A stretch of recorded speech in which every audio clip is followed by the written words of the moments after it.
Who were the ancient peoples of the world? And what did they know?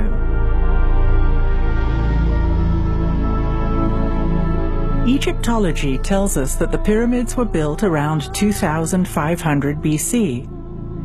Is there evidence that the pyramids could be much, much older? Has traditional science been able to explain why the pyramids were built? Or is it a puzzle yet to be decoded?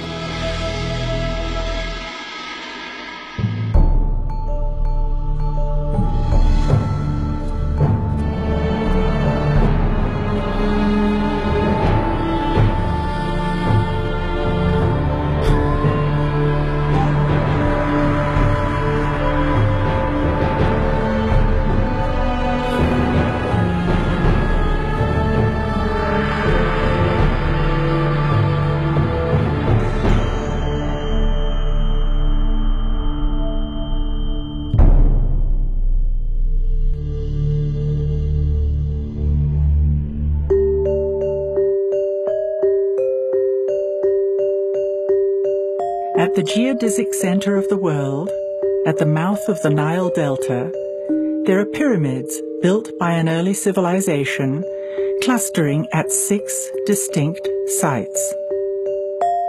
One pyramid is up a mountain. It can be seen from space. Curiously, the inside is open to the air. What was its function?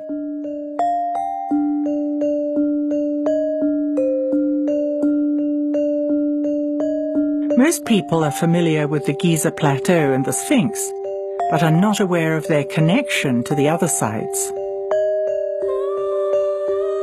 The sites run parallel to the fertile band along the Nile. Some sites are unknown, isolated in the middle of the desert. Other sites are known, but are only partially excavated.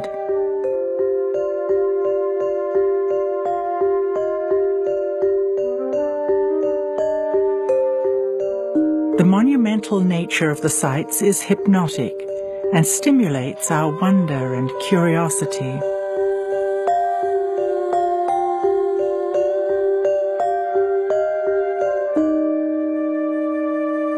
All the sites show evidence of sophisticated engineering, advanced technology, and monumental architecture.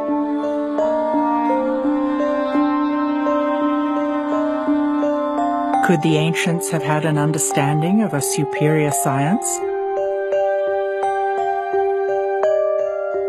Is it conceivable that there's a correlation between the sky and the ground?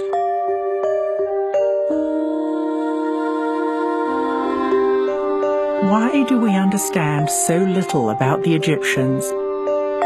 We are told their technology was primitive. Yet the temple walls show the ancients making precise calculations. There is plenty of evidence that paints a fuller picture. Let's go and see for ourselves.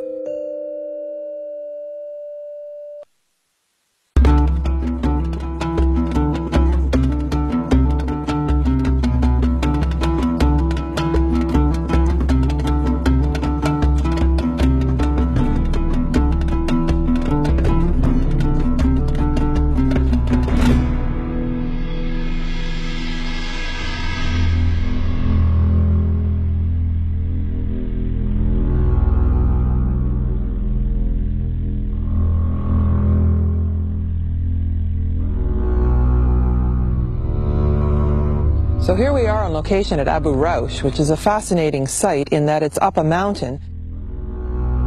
This is a pyramid like no other, open to the air. This site really debunks the theory of pulling stones with rope to get them up on top of a pyramid, in that the stone would have to come up a mountain before it went up a pyramid.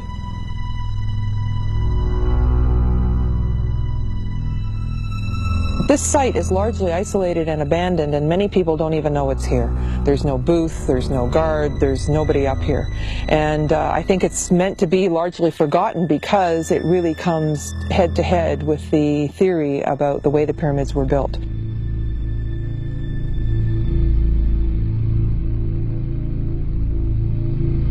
When you look around the site, you see evidence of small stones that are newer, medium stones, and then the ancient large stones.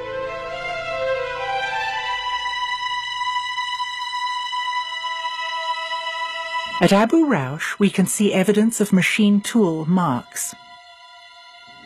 We know the granite came from distant quarries. The polished, concave slabs of stone could not possibly have been made with chisels. This is not the only example of machine tooling. We're now going to go inside the pyramid. We're walking along this ledge. And what we'll see is there's a passageway here that goes down into the pyramid, even though it's open and exposed. So let's go down.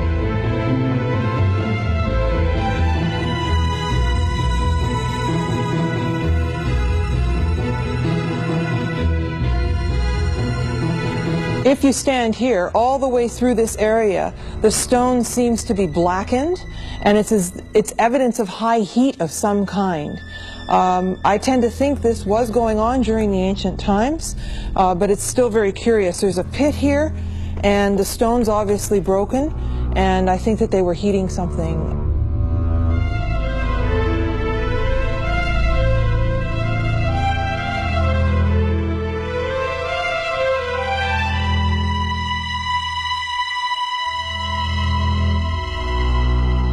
This is the northern point of the Band of Peace. It's the top pyramid in a series of 22 pyramids that go from north to south. So we're now north of the Giza Plateau.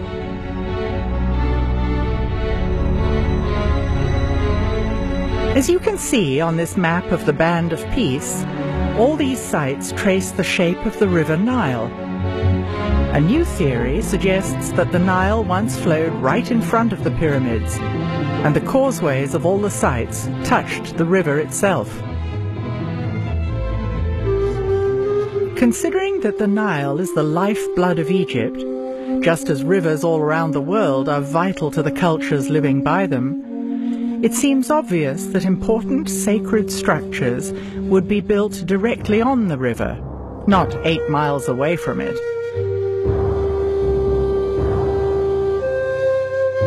How long would it take this river to migrate 8 miles? Looking at geological time provides yet another clue to finding out when these magnificent structures may have been built.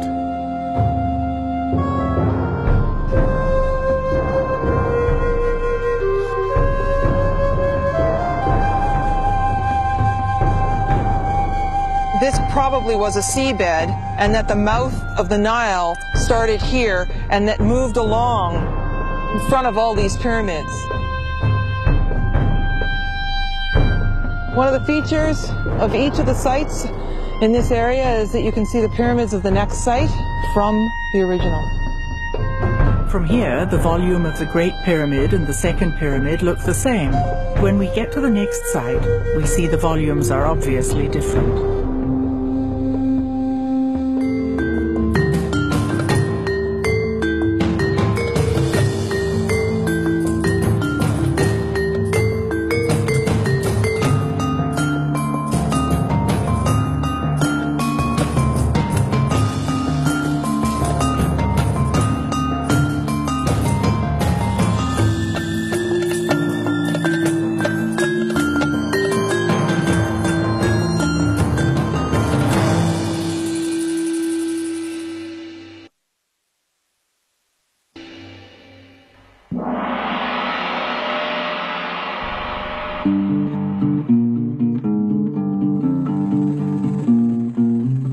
It's hard not to be amazed by the pyramids of the Giza Plateau. The Great Pyramid covers 13 acres. It was constructed of 2.3 million stones weighing up to 200 tons each. must have had a level of engineering science that it was unbelievable compared to what we have now. Indeed, they managed to have an order of which they based on this so-called cosmic order, which lasted for 3,000 years. No other civilization has done this. Why is ancient Egypt still so mysterious to us? Are we looking in the wrong place? Or are we looking in the wrong way? We look at everything through our sociocultural context, and so it's very difficult for us to look through that and see another possibility for how life could have been. And we also have to be willing to depart from our own traditional ways of looking at things. That's what's really stopping us from understanding the ancients. We may need to reconsider what we've been told and what we think we've seen.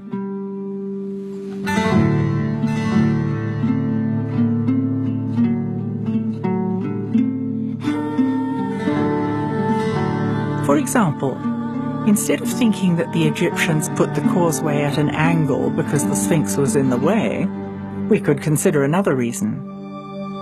At summer solstice, the sun rises along the causeway in front of the Great Pyramid and moves across the sky, setting between the Second and the Great Pyramid, making it hotter in summer. In the winter, the sun rises in line with the Grand Causeway by the Second Pyramid and sets between the Second and Third Pyramids, making a short trajectory, resulting in cooler weather. It appears that the causeways are deliberately pointing towards the rising sun on the summer and winter solstices. Orthodox Egyptologists insist that the pyramids were tombs.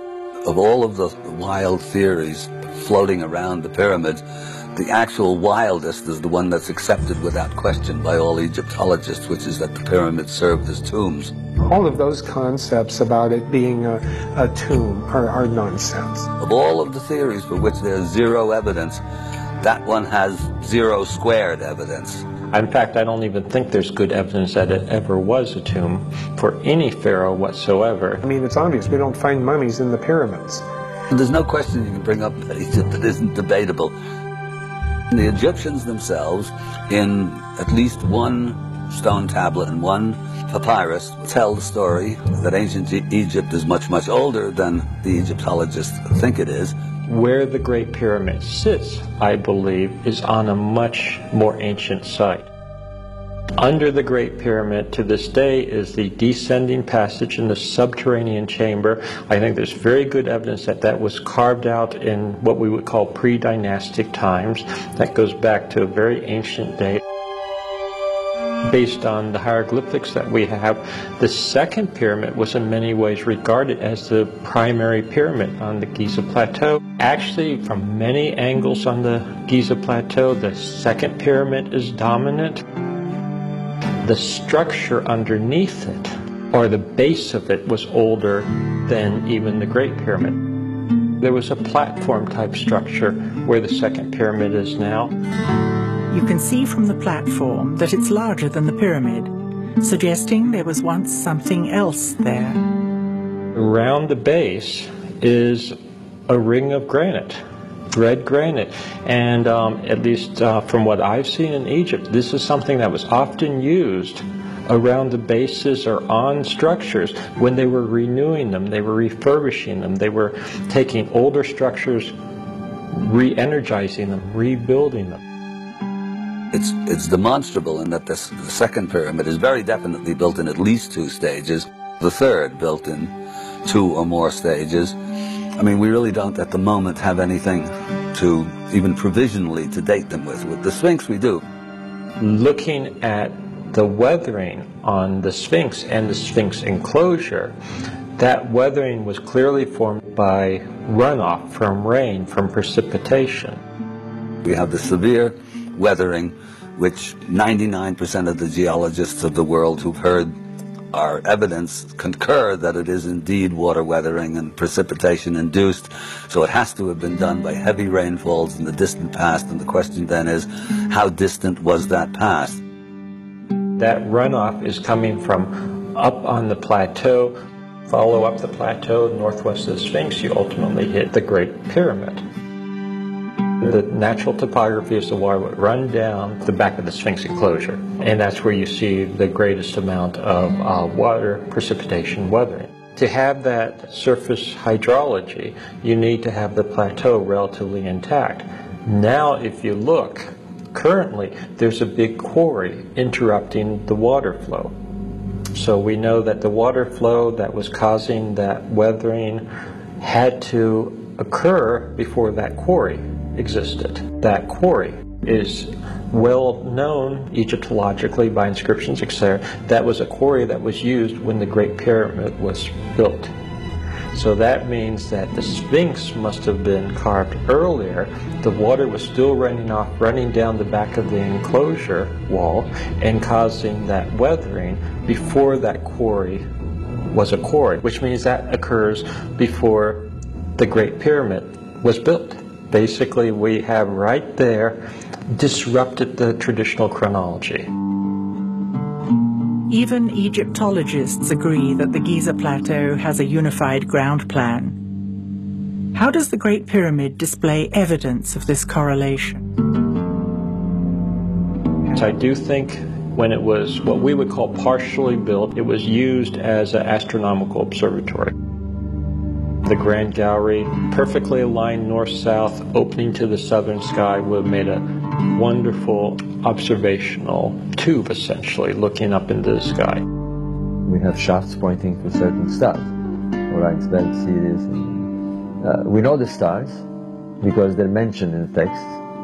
We therefore can use precession astronomy to place the stars back in alignment with these monuments, in this case the pyramids, for example.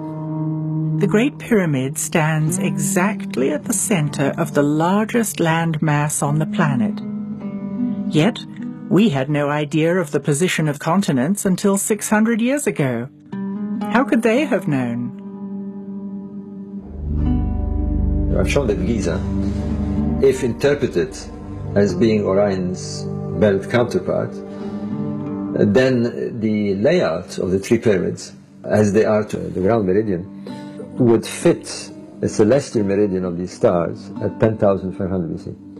They reach the very lowest point in their up and down move. Looking east, you had the Sphinx looking at the constellation of Leo. So you have two major monuments on the same site, looking at constellations that are representative of these features on the ground in the sky. We have evidence that they did it, and the alignments were there. Now, could the pyramid builders have been aware of these alignments? Or why not?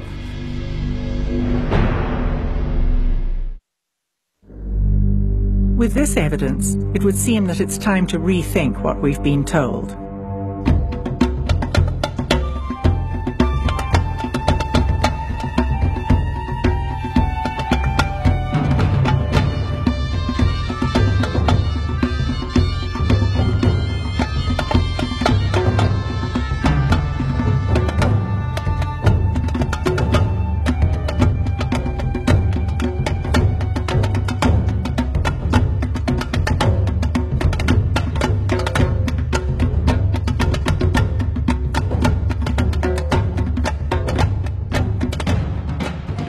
Here we are at Abu Ghraib. You can see that there's no road, no ticket booth, no nothing. This is a very isolated area. And we're going to walk through a mango grove. If you were to get on a camel and ride south from Giza Plateau, you'd come up over the sand dune and see these other pyramids. So as we approach up here, you see a pile of rubble, but really what it is the base of the largest obelisk that ever was in Egypt.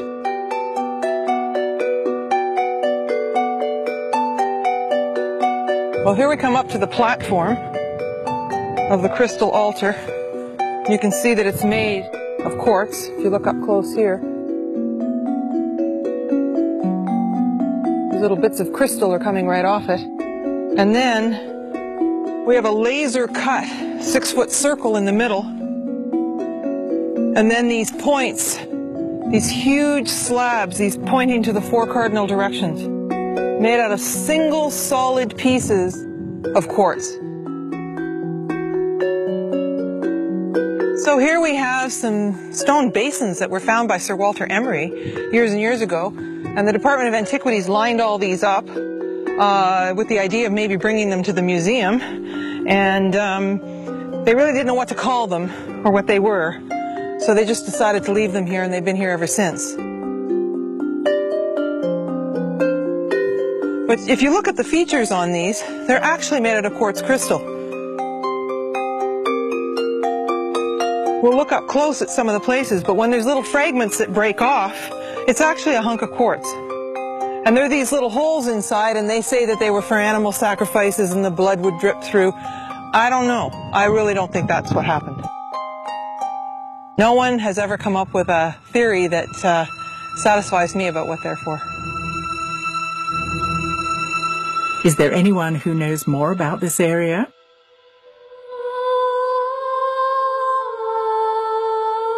Hakim Awiyan is an indigenous wisdom keeper who was born in the village of Abu Sir.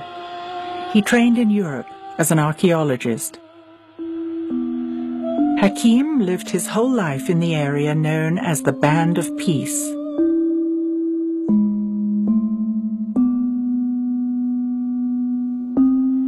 The Giza Plateau was his front yard. 1936-37, the Sphinx then was covered with sand up to the neck, and there was my playing yard. There are tunnels. I used to walk in these tunnels. In water, I used to crawl sometime because it's narrow. At Abu Jarab, we have a crystal altar, a round disc in the middle of 4, a symbol of Hotep, and the word Hotep means peace and food. This round disc, it's a lid on a shaft about 180 feet deep to the level of the ocean. And that is still running water in there, and you can feel it while you're in the area. These instruments were not found in a line like you see today, it's 9 of them, but they found around the area. And there is still some more to be found. And then we have oldest obelisk located in Egypt. Next to that altar, what's left of the what you call hieroglyph writing, that is Sufi writing. It has the obelisk and the disk of the sun and words saying the heart of the sun. Ibra.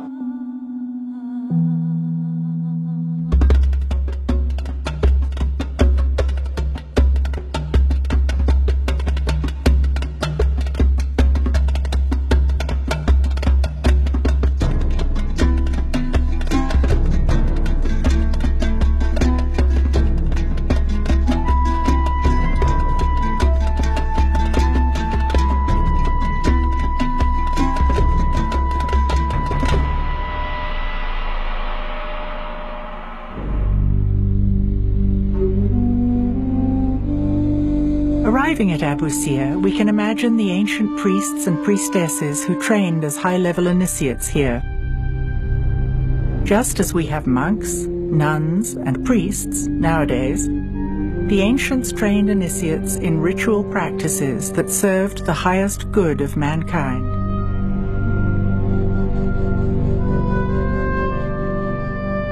Well, here we are at Abu Sir, and it's very obvious you can see the old riverbed. You can see the pyramids of Saqqara and the pyramids of Giza from here.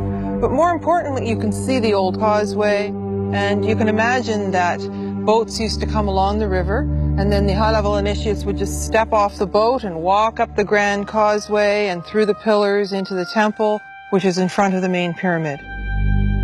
Spiritual connections would nourish the initiates, instilling a sense of peace and purpose. These elegant columns are carved from solid granite. There's something about these black floors that you just imagine them being polished, and the beauty in here. Similarly, you can see a beautiful black floor in the temple to the east of the Great Pyramid. The rituals of ancient Egyptians were dictated by the stars. For example, the ancients tracked the movement of the most prominent star in the night sky, Sirius.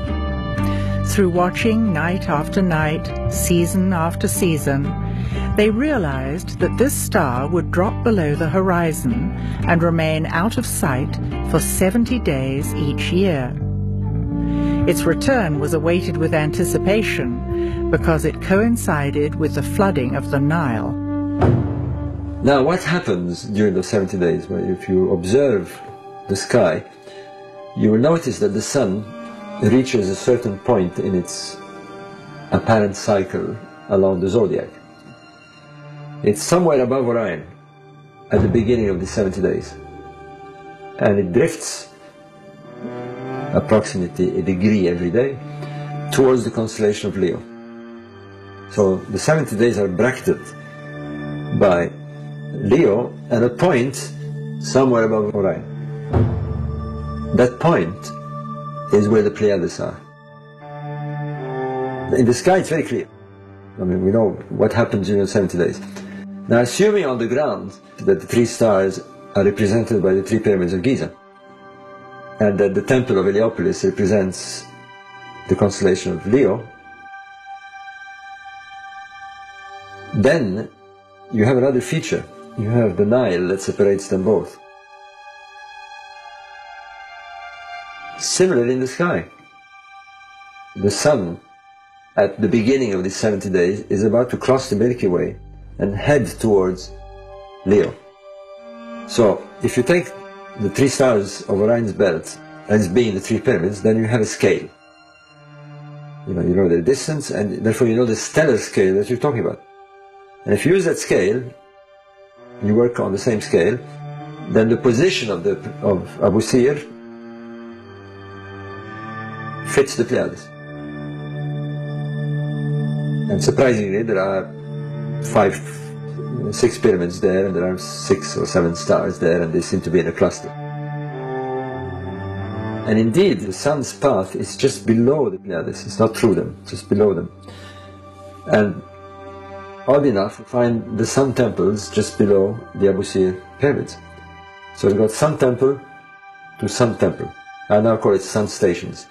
It looks like these were the stations that on the ground the solar king performed these 70 days rituals. A bit like the stations of the cross. So you can see them in a much more archaic and grandiose way.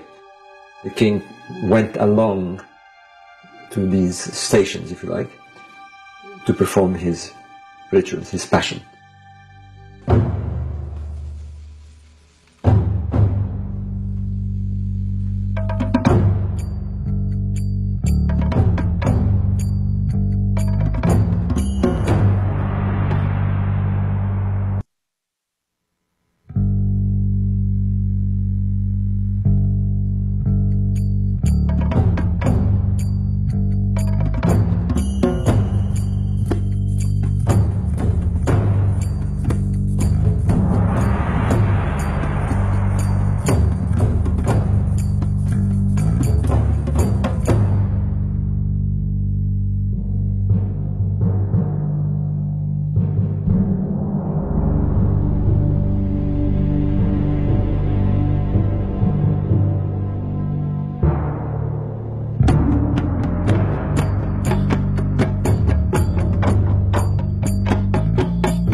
Here we are at Saqqara. This is the famous step pyramid of Djoser. Djoser is a title to the king of the 3rd dynasty, 2900 BC, roughly, said the books. The step pyramid is located in a big courtyard, much older than the pyramid itself. And you can compare yourself with the same eye. You look at the pyramid and you look at the wall, you can see the difference. These chunks of stone in front of Hakim are quartz crystal characteristic of the area. If we go back to the ceiling here, then it reflects the crystal tile on the ground. This is what's left of it. This has been quarried by the natives in the area in the 17th century. We see the remains of a quartz floor at Giza in the temple to the east of the second pyramid. Now I'm pointing the jade pillar, which is symbolizing one of the ancient gods, Osiris. And jade is the word we still use to address the older people, like grandmother and grandfather, jade. It goes back to the story of Osiris and his brother Seth, the bad guy, who put Osiris in a coffin, throw him in the ocean. The ocean took him place Phoenicia, Lebanon today, and there is the cedar tree grows, and the roots of the cedar tree captured this coffin till it has been found by his beloved sister Isis. She cried, her tears touched his body, and they lived together again for a short while, short enough to make a baby with the name of Horus.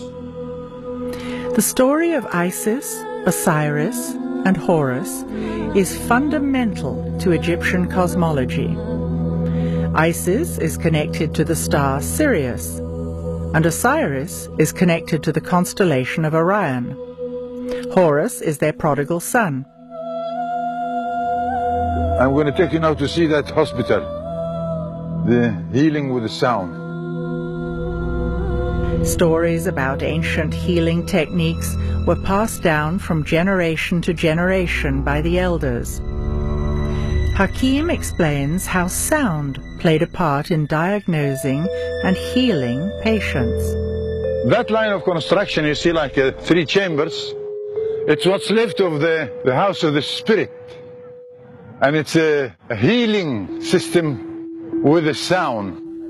It's a medical investigation table.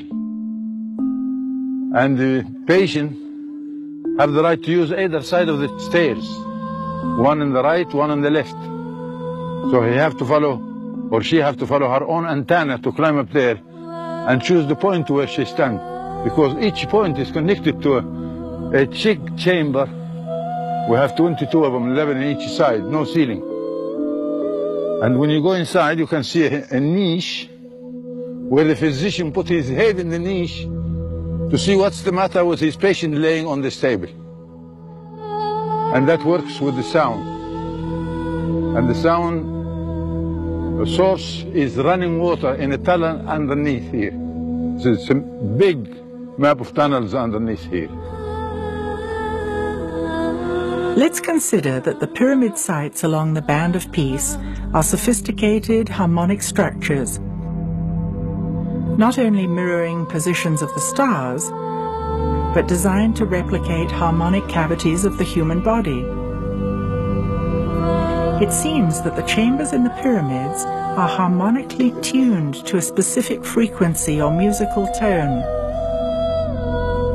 Sound healing techniques were used to restore the patient's body to the correct harmonic within. This is the view of Abu Sir to the north of Saqqara, and here is the view of Dashur to the south.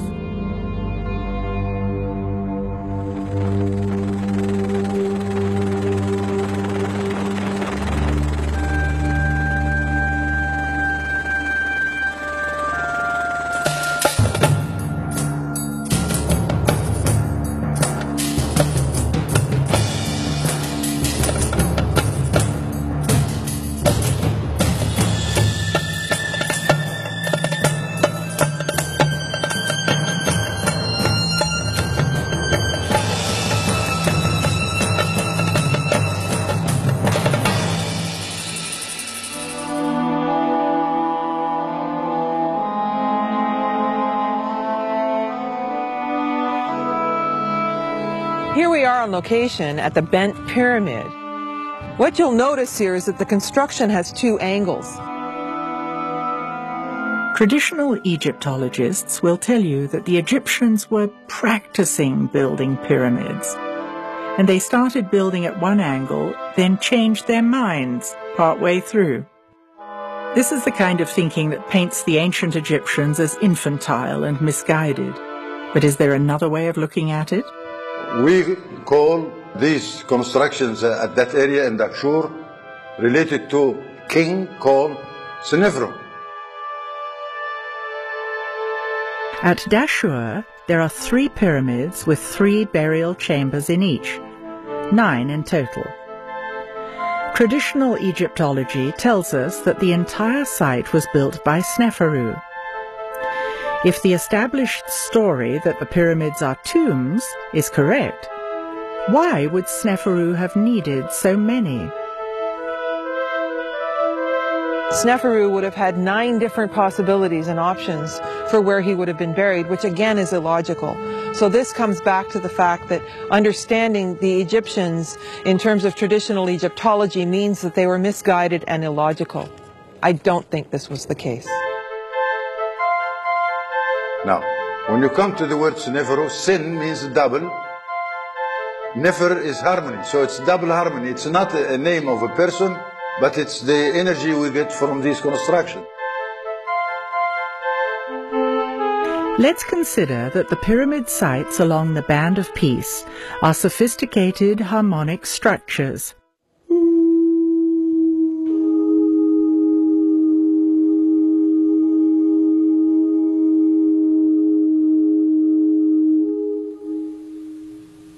It seems that the chambers in the pyramids were harmonically tuned to different frequencies or musical tones. The Bent Pyramid, it has 2 chambers for 2 different sounds. Each chamber in each pyramid, then, could be exemplifying sound technology with distinct tones, creating huge fields of harmonic resonance.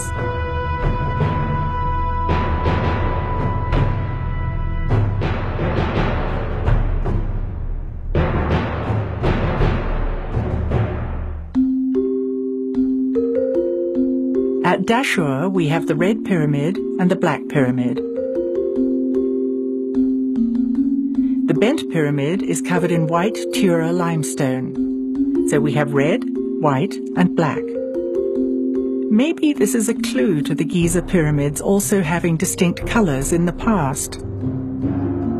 It would seem that the Great Pyramid would have been shimmering white with its casing stones.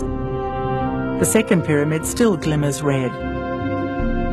And the third pyramid has the remnants of black stones.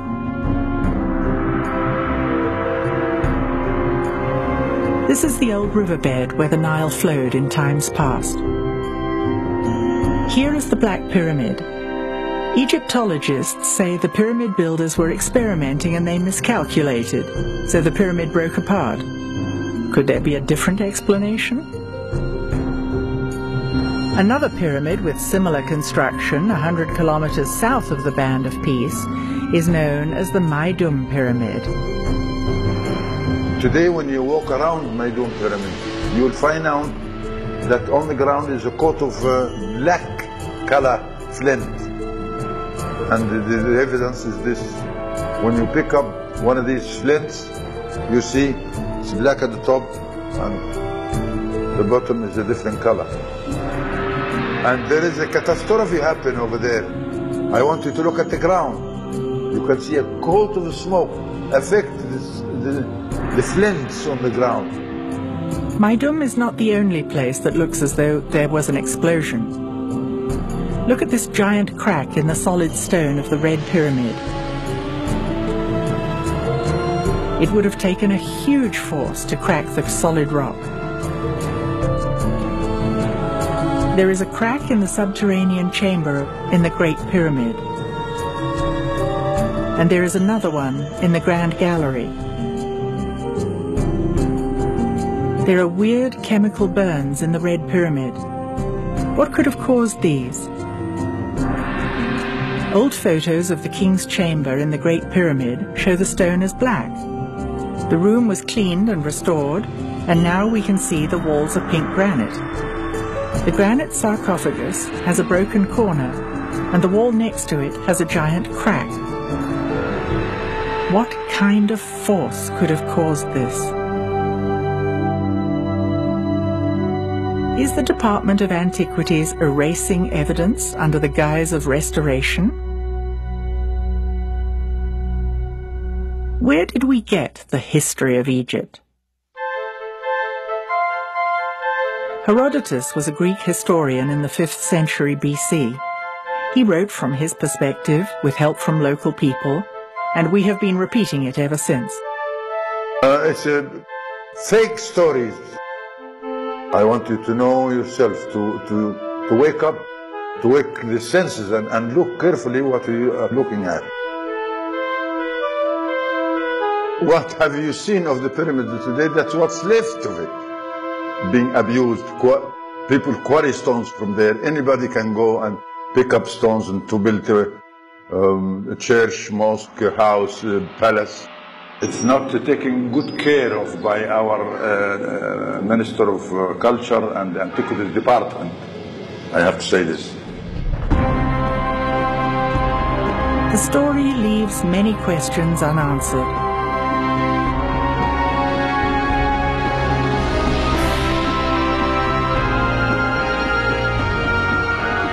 Maybe it is time we use the evidence to reconsider what we've been told.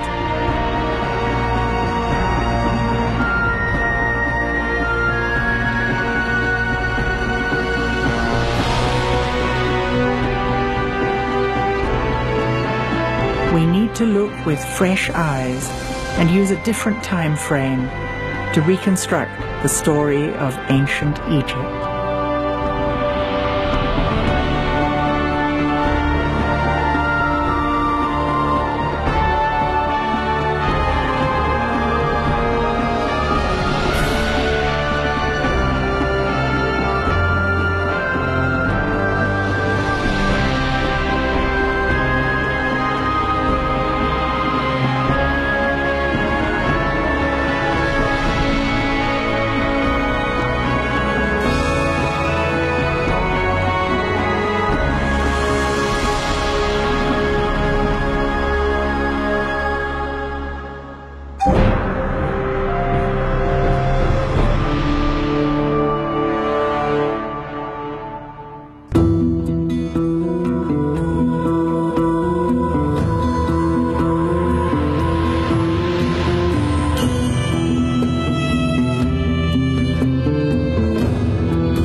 We are accustomed to our own technology.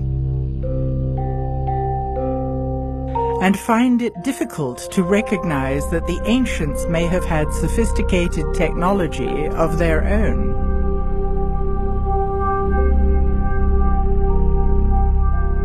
Since the technology of the ancients is not obvious to us, are we looking in the wrong place?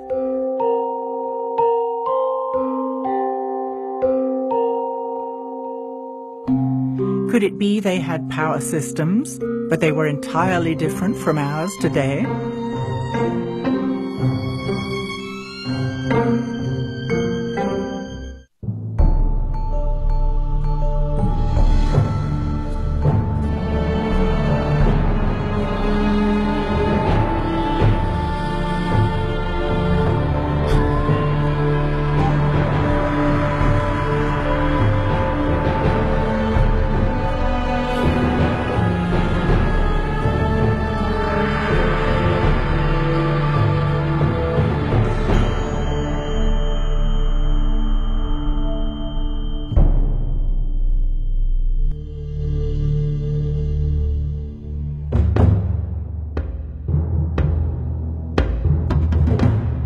Looking at the architecture of structures from ancient Egypt stimulates a sense of wonder.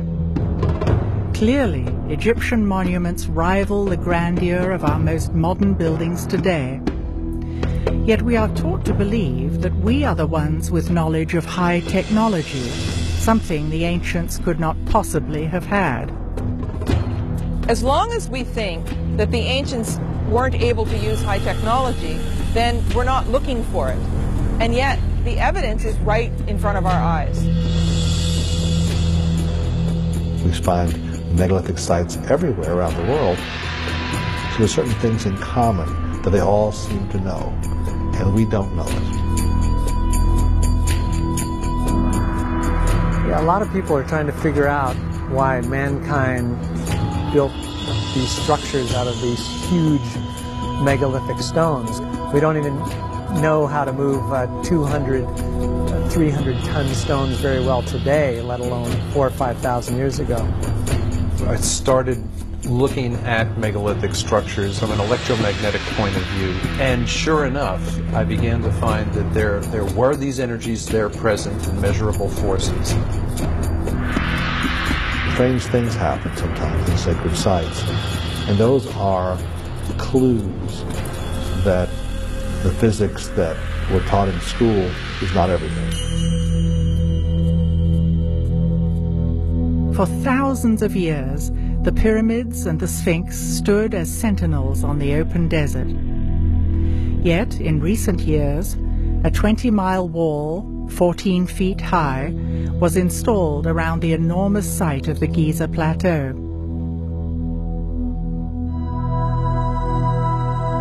There are about 100 armed guards patrolling the pyramids at night. Applications for investigative academic research, while entertained initially, are almost all routinely refused. Unlike in times past, tourists are now being restricted from taking photographs in the Egyptian Museum. The monuments of Egypt are World Heritage Sites. Why is access and legitimate scientific research being systematically restricted? Much of ancient Egypt remains undiscovered. Satellite images show traces of buried structures that are still not excavated. In the name of protecting sites, are Egyptian authorities preventing us from learning the truth about our ancient past?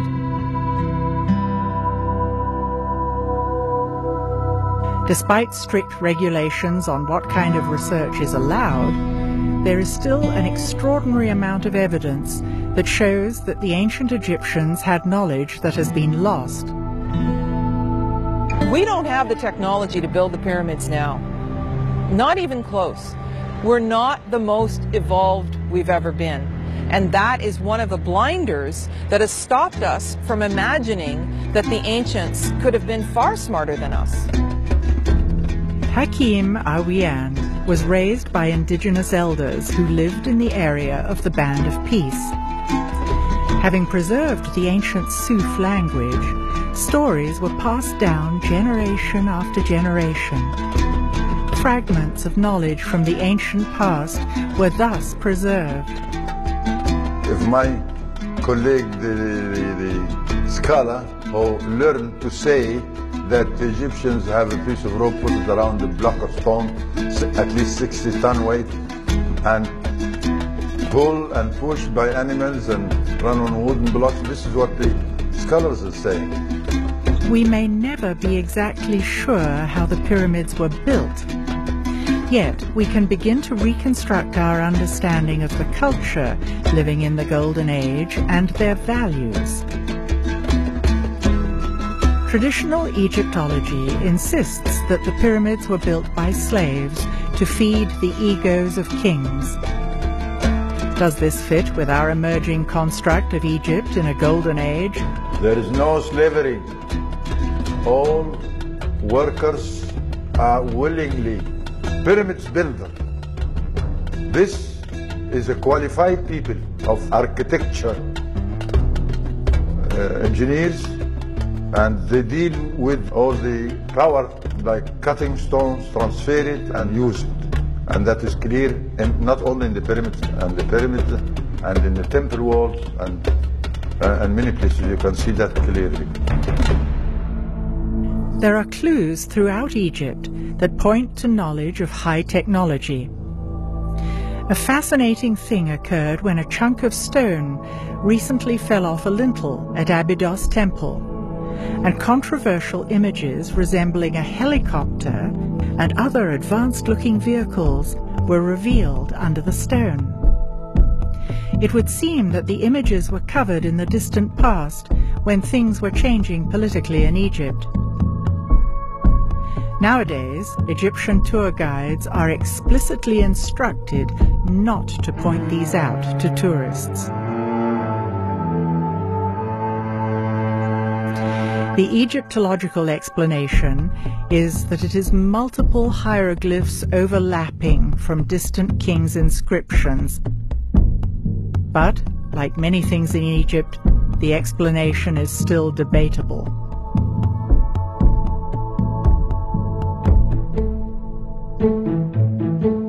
Another controversial object that Egyptologists merely deem impossible is the artifact commonly known as the Baghdad Battery, that generates a mild electrical charge.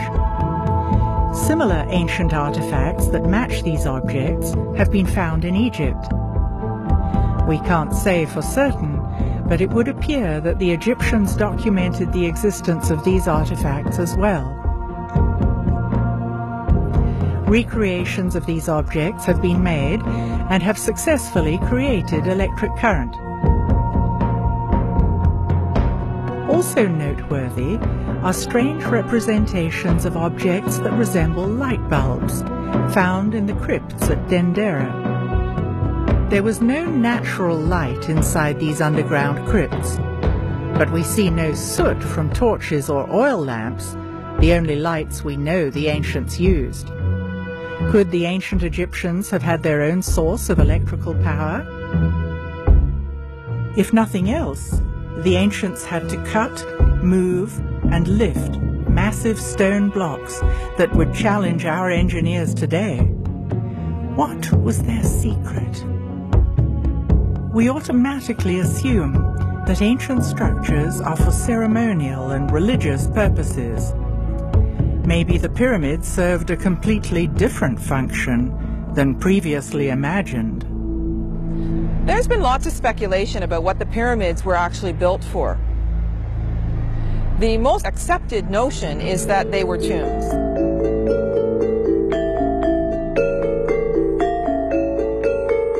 Much more complicated situation with the Great Pyramid than most people understand or most people believe, including a lot of Egyptologists who see it simply as a tomb for the pharaoh Khufu. That idea is childish for the following reason. I mean, it's obvious we don't find mummies in the pyramids.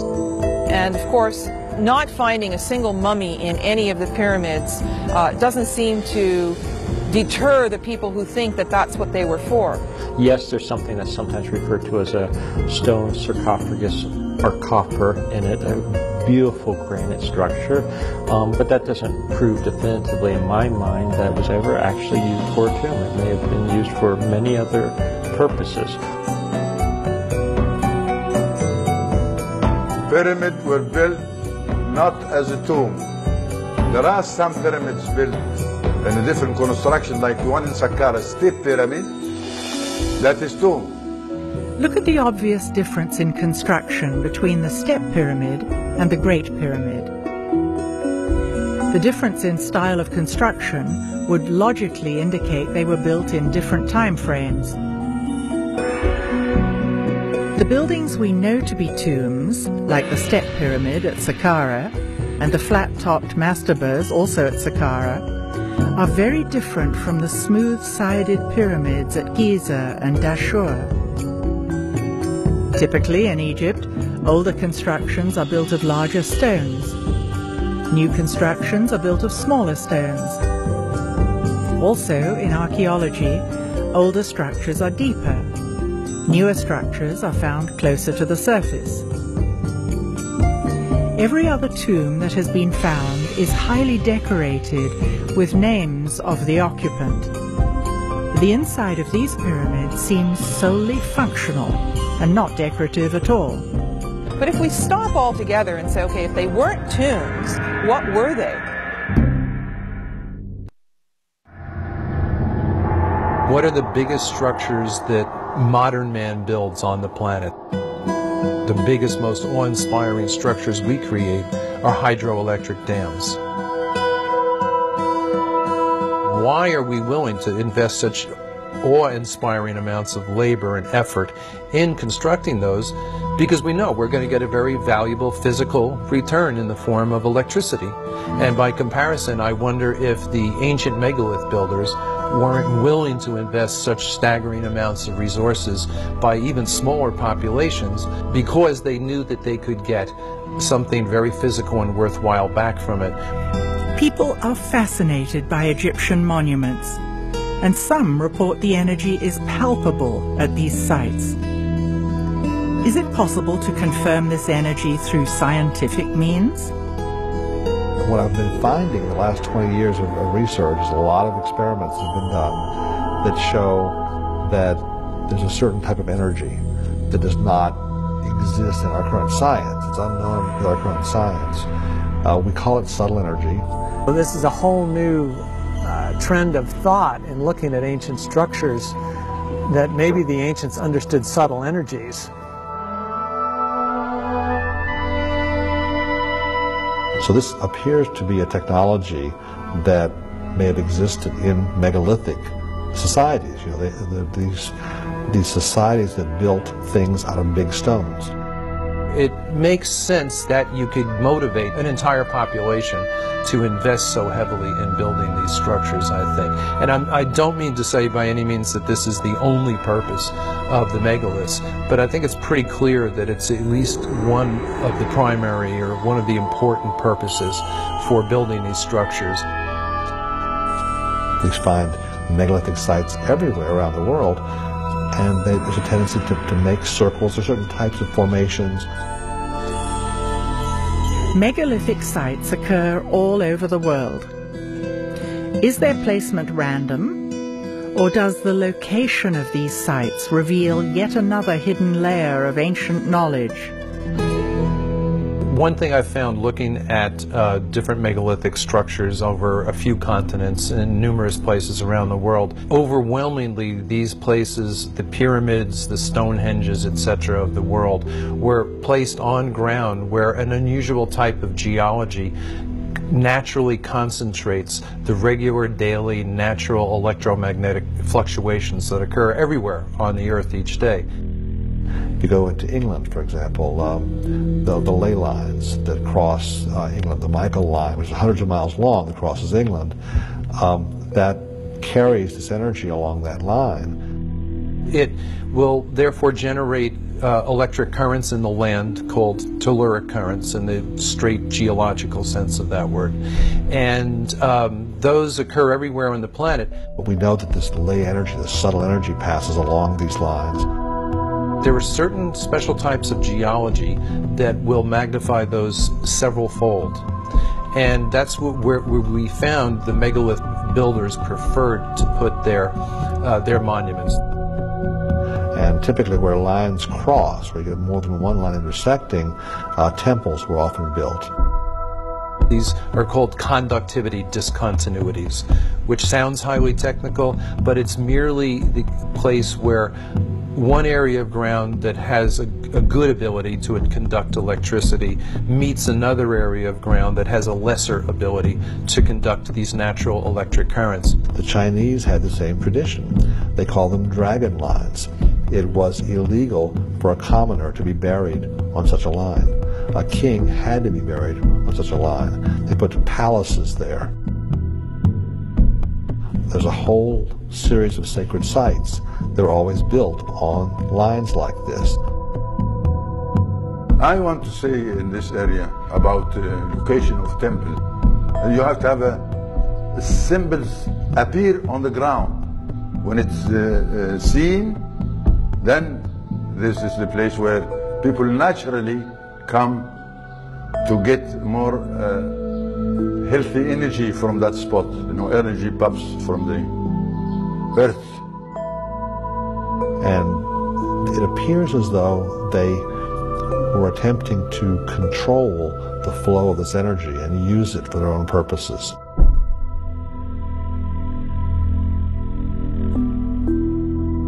The key hours, unfortunately, are the pre-dawn hours. If you really want to study this, you've got to get up at 3 and get out there very fast. That's because the energy that's involved in these sites, that's really fueling most of it, originates with the daily changes in the Earth's geomagnetic field. It's strongest during the day, weakest at night.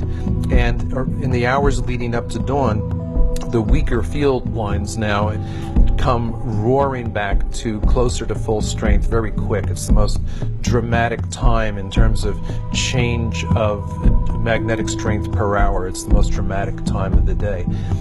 And wherever you have a changing magnetic field occurring, you are generating electric current in anything present that will conduct electricity. It's a simple principle of physics known as induction, and it's a universal. Normally, in everyday life, we don't ever see large concentrations of this energy. Normally, it'll show up at, let's say, at mountaintops, at sacred sites. You'll feel a certain calm, a certain peace. Sometimes people in those places report mystical experiences. They'll see into some other dimension. Okay, they'll see into some other time. The Chinese have known about this for a long time, and they call it qi. The Hindus, in their ancient texts, call it prana, and the yogis, that maintain a very ancient tradition, use it. It affects a variety of different processes. Electricity and magnetism has a strong effect on that, so it modifies all the other laws of physics. When you look back on how sacred sites were chosen and buildings like the pyramids were constructed, the suspicion arises that they understood quite a bit more about this stuff than we do, and they may have been using it in their engineering. Then the megalith builders designed these structures and then built them in such a way as to further concentrate those energies. So they definitely seem to have known what they were doing. We are not used to things built out of stone being high technology.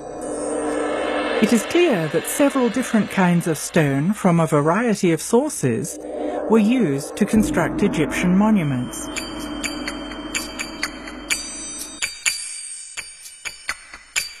Did the distinct qualities of the stones serve a special purpose?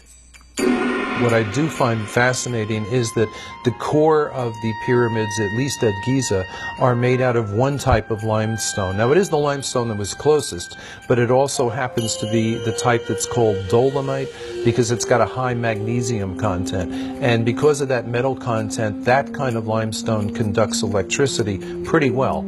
And then they chose to sheath the pyramid in the whiter Tura limestone, which, granted, it's whiter and it's prettier and all that, but it also has almost zero magnesium content.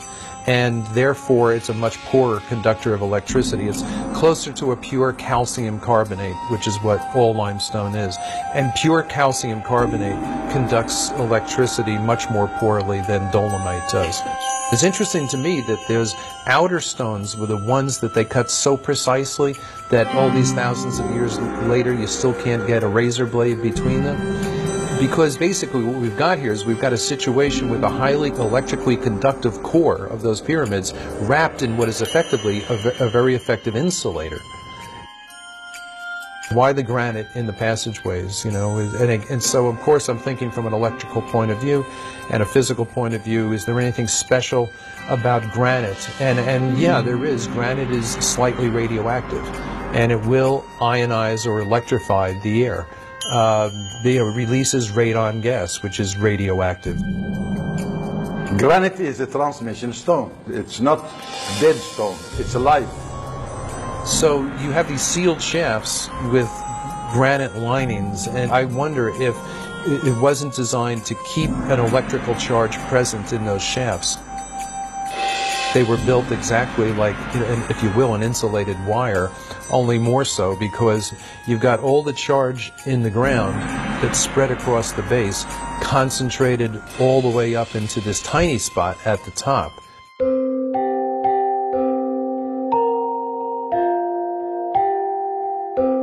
We find similarities in 3 different constructions. The one at Giza here, Valley Temple, and one at Abydos, and another one abroad in England, the Stonehenge. The same material being constructed with, and same way and same technique. But the construction there, it's built in addition to have the water, because it's water bed. It's a huge water bed, and it's still working, still producing water. In Egypt, you do have a similar situation to England in that you have limestone aquifers under the monuments. An aquifer is an underground layer of porous, water-bearing rock. Water flows through the aquifers as rainfall, or when rivers and lakes flood, the water drains into them.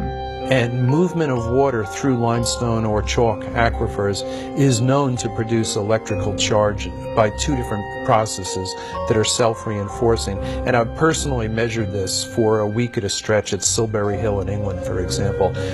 Before and after thunderstorms, as the water is sinking into the ground, we measured the increase in ground current, the change in the magnetic field as that happened, etc. And in Egypt, you had the Nile crashing, dropping every year and then flooding again. And that movement of water up and down through the layers of limestone would generate electrical charge. Flowing water generates at least a mild electrical charge, which means it generates an electric current, which means it generates a magnetic field as well. So if you were looking to give an electrical charge, a little boost to, say, a mound or something like that, it makes a lot of sense to have it at a minimum running water. And in fact, at Tiwanaku on the south shore of Lake Titicaca, their biggest monument, the Akapana Pyramid, was terraced in such a way as to have the water come down in waterfalls that alternated outside the pyramid, inside the pyramid. But that kind of falling water generates enough electric charge that one of the common school physics experiments is you can, in your own sink at home, if you can divide the stream of water coming out of your faucet into 2 separate streams, you can take a little LED indicator light and put it between the streams, and it'll generate enough electricity that maybe every 20 seconds or so the light bulb will come on. And then the question is, did some of those layers of limestone run up the Giza plateau? And they did. And they did, come up to the surface underneath where some of the pyramids are located. The idea would be that it would be the rising and falling of the Nile that would produce this electric ground current by moving through the different layers of the limestone aquifer. And when there was a dip, say, in that supply, maybe that's when the ionized air in the granite shafts and galleries could help keep the process going, if you will. I tend to wonder if the electrified shafts might not have been able to act in a similar fashion to your car battery when you come to a stoplight.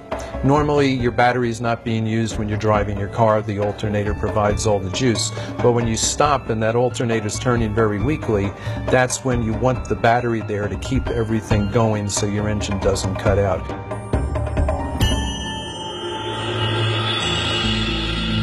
So you've got this concentration of negative charge from the ground at the peak of the pyramid or mound, and a concentration of positive charge above it. And if those two become strong enough, you can start to get brush discharge, which would mean it would glow, like ball lightning, for example.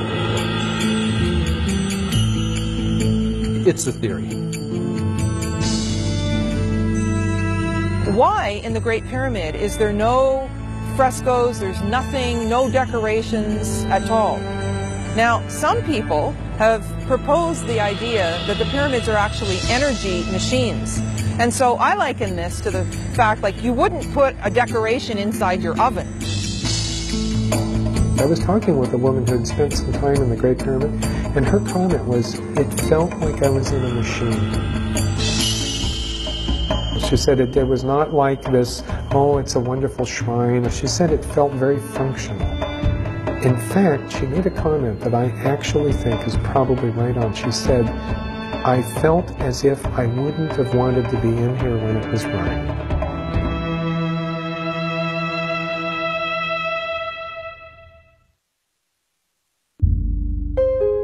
Invisible, subtle energy occurs around us all the time and is measurable by science.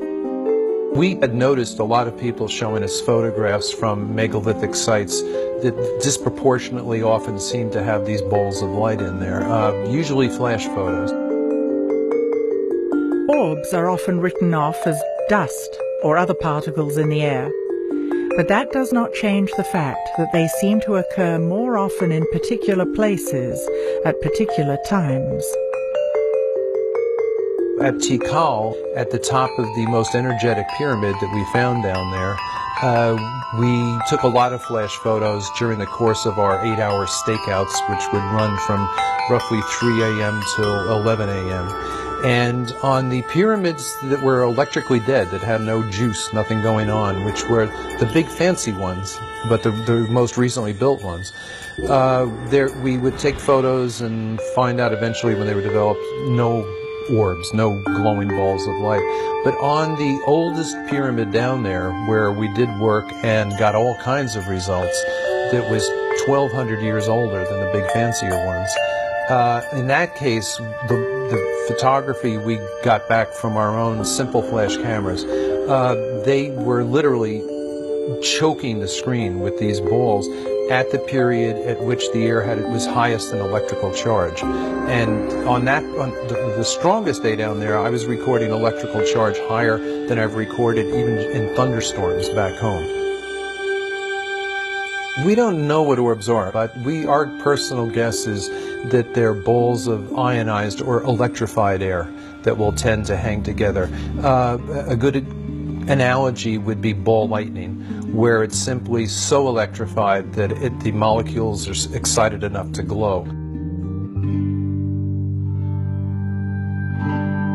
Other evidence shows that there is energy occurring naturally everywhere on the planet that our science knows about but seems to ignore. Nikola Tesla sought to provide the world with free wireless electricity for everybody on Earth. He discovered that electricity occurred naturally throughout the Earth's atmosphere and ground. The telluric currents in the ground that John Burke discussed and the electricity present in the ionosphere in the atmosphere, which is ionized by the sun, he also created and developed ways to harness those energies. Tesla, who teach Nikola Tesla to get to that power of electricity? And he didn't invent it, it's already there, but he know how to use it. And not only that, he did not take an advantage like Mr. Edison. Tesla wanted to harness the natural energy that exists everywhere on Earth and make it free to the public. Edison endeavored to produce and distribute electricity by creating a regulated monopoly for profit.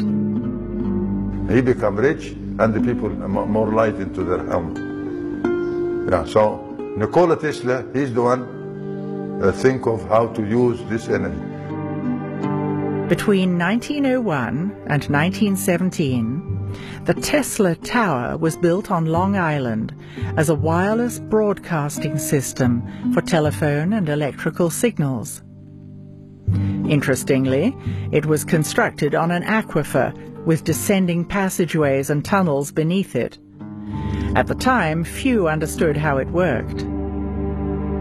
Tesla's funding was ultimately dropped by J.P. Morgan because Tesla wanted the wireless electricity to be free, and therefore J.P. Morgan couldn't make a profit. So even though Tesla's genius was seen by many, he was still driven into obscurity. The energy to create free wireless energy has always existed on our planet, and still exists today. And it's not only energy on our planet, there's plenty. The rivers are flow by energy, tsunami is energy, frequencies are energy. If we have the electricity now, it's based on explosion energy. Now, the sound energy based on a technology different from the explosion energy, and it's known as implosion energy. This energy was not the kind of energy that we have that pollutes.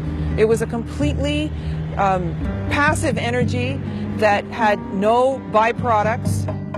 The energy we use today is generated by combustion and is non-renewable. It is called explosion energy and leaves exhaust and pollution. Our system all over the planet today is based on the explosion energy. That's why the petrol is too expensive. In contrast, implosion energy, like solar panels and wind power, is clean and renewable. We are beginning to realize that we need sustainable energy. Implosion energy, very simple. All what we need is the beam of the sun on a running water. Not just running in a straight line, but in a zigzag.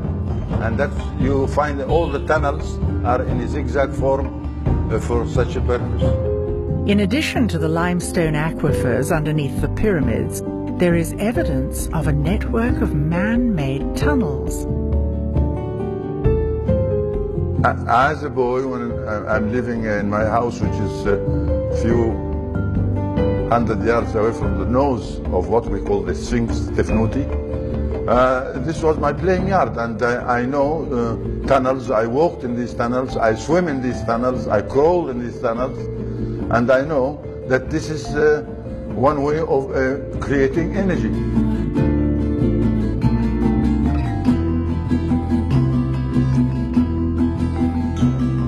Now this is cost nothing. I mean, all what you need is a beam of the sun reaching the running water underneath the tunnel, and you can see that there are many openings in each tunnel permit this sun beam reach the water.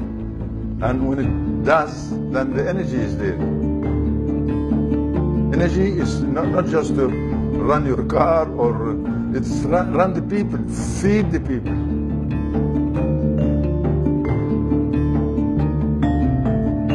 If the pyramid fields of the Band of Peace and the network of underground tunnels are still there, why don't they generate energy the way they used to? In the condition of the pyramids now, stripped of those smooth insulating outer casings, it's going to leak electrical air about as well as a car radiator radiates heat. I mean, it's almost perfectly designed to weaken that, and yet still you get these reports of people like Siemens, who was one of the pioneers of electricity, and he's an Englishman. There's even a unit of electrical, I believe, resistance named after him called the Siemens.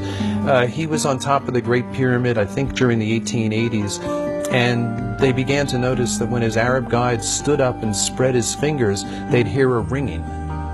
And when he closed them, you wouldn't. And he stood up, and he could sense the literal electricity in the air. And on the spot, he improvised an instant Leyden jar, which is one of the earliest things they used to use to store electric charge. And he did it by opening a wine bottle, wetting some newspaper, wrapping the wet newspaper around the glass wine bottle, and holding the wine bottle up above his head until sparks started to issue from the wine bottle. And at that point, his Arab guides started accusing him of things like witchcraft. They got into a physical struggle, and he accidentally touched one of the guides with the charged wine bottle, and it knocked the man to the ground and unconscious for a short period, after which they took off down the pyramid. But there was, in other words, a professional scientist familiar with electricity in its rudimentary but accurate forms, sensing exactly that, even in this ruined condition that the pyramid's in today. Yeah.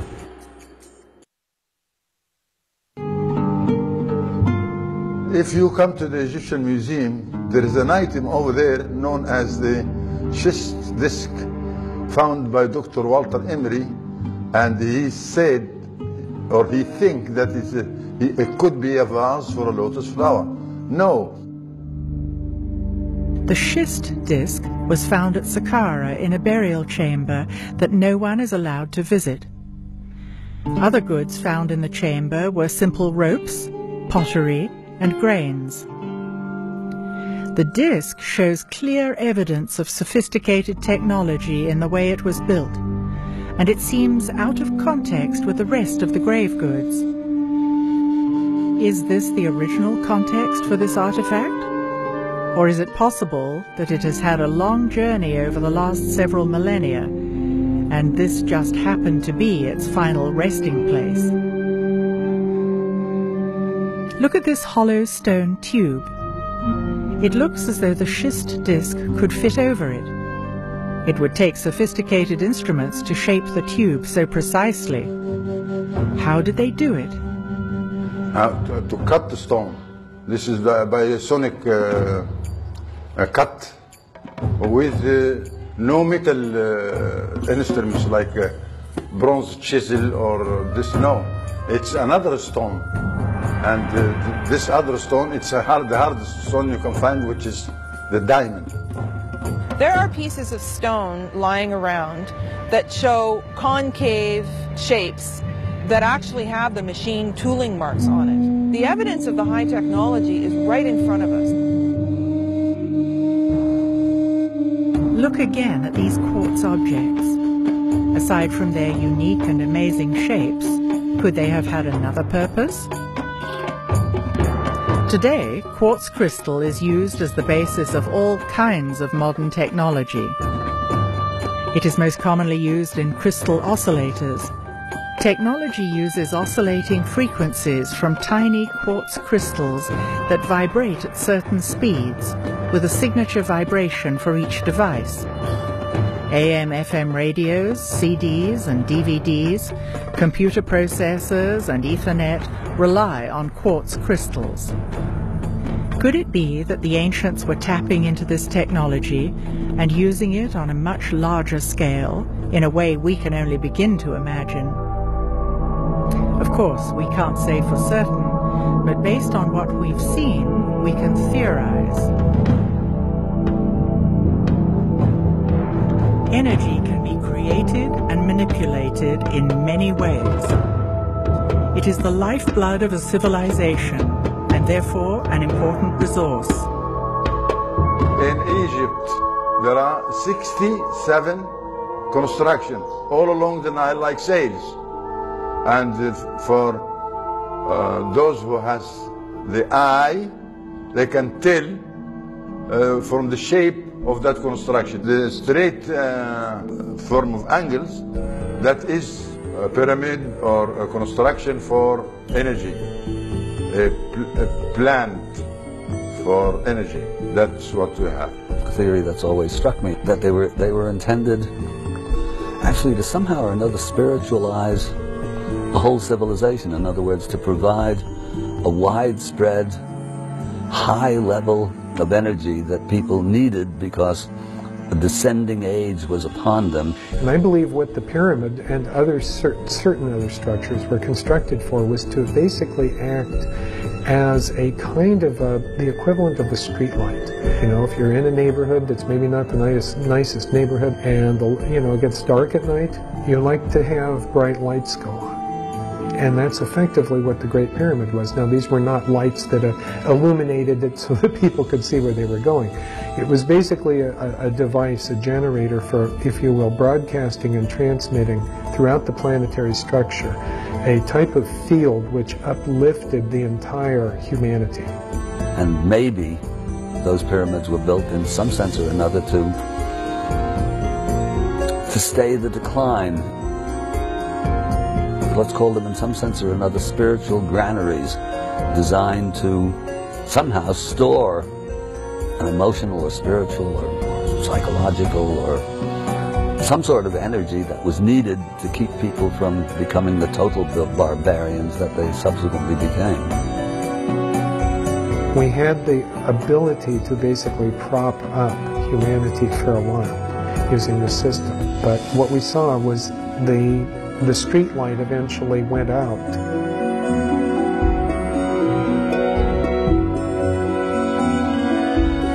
The original knowledge got lost, and the later builders were building them out of ego. They were monuments to the king, if you will, but they were no longer engines that could help feed their people.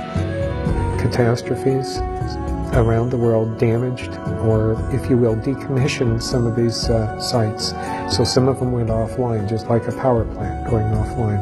I tend to wonder if the few people who knew the secrets to the energy connection with those pyramids didn't die off. If it was a thin chain of, for example, a shaman to his apprentice, and if the wrong people get killed at the right time, that chain is broken, that knowledge gets lost. As long as we think we are more advanced than we've ever been, we are blind to technology based on subtle energies. It's not fair also. It's not fair to deny what you can see and touch by your own hand. This is all needed, a technique, and we have that technique still. But nobody wants to listen.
ancients so interested in the motion of the stars? Why was cosmology sacred to the ancients? Pondering the history of ancient Egypt, we typically think of the mysteries of the pyramids and the grandeur of the temples. But where did it all start? Do we know how long ago the ancients began tracking the stars? Could there be lost worlds buried beneath the sands?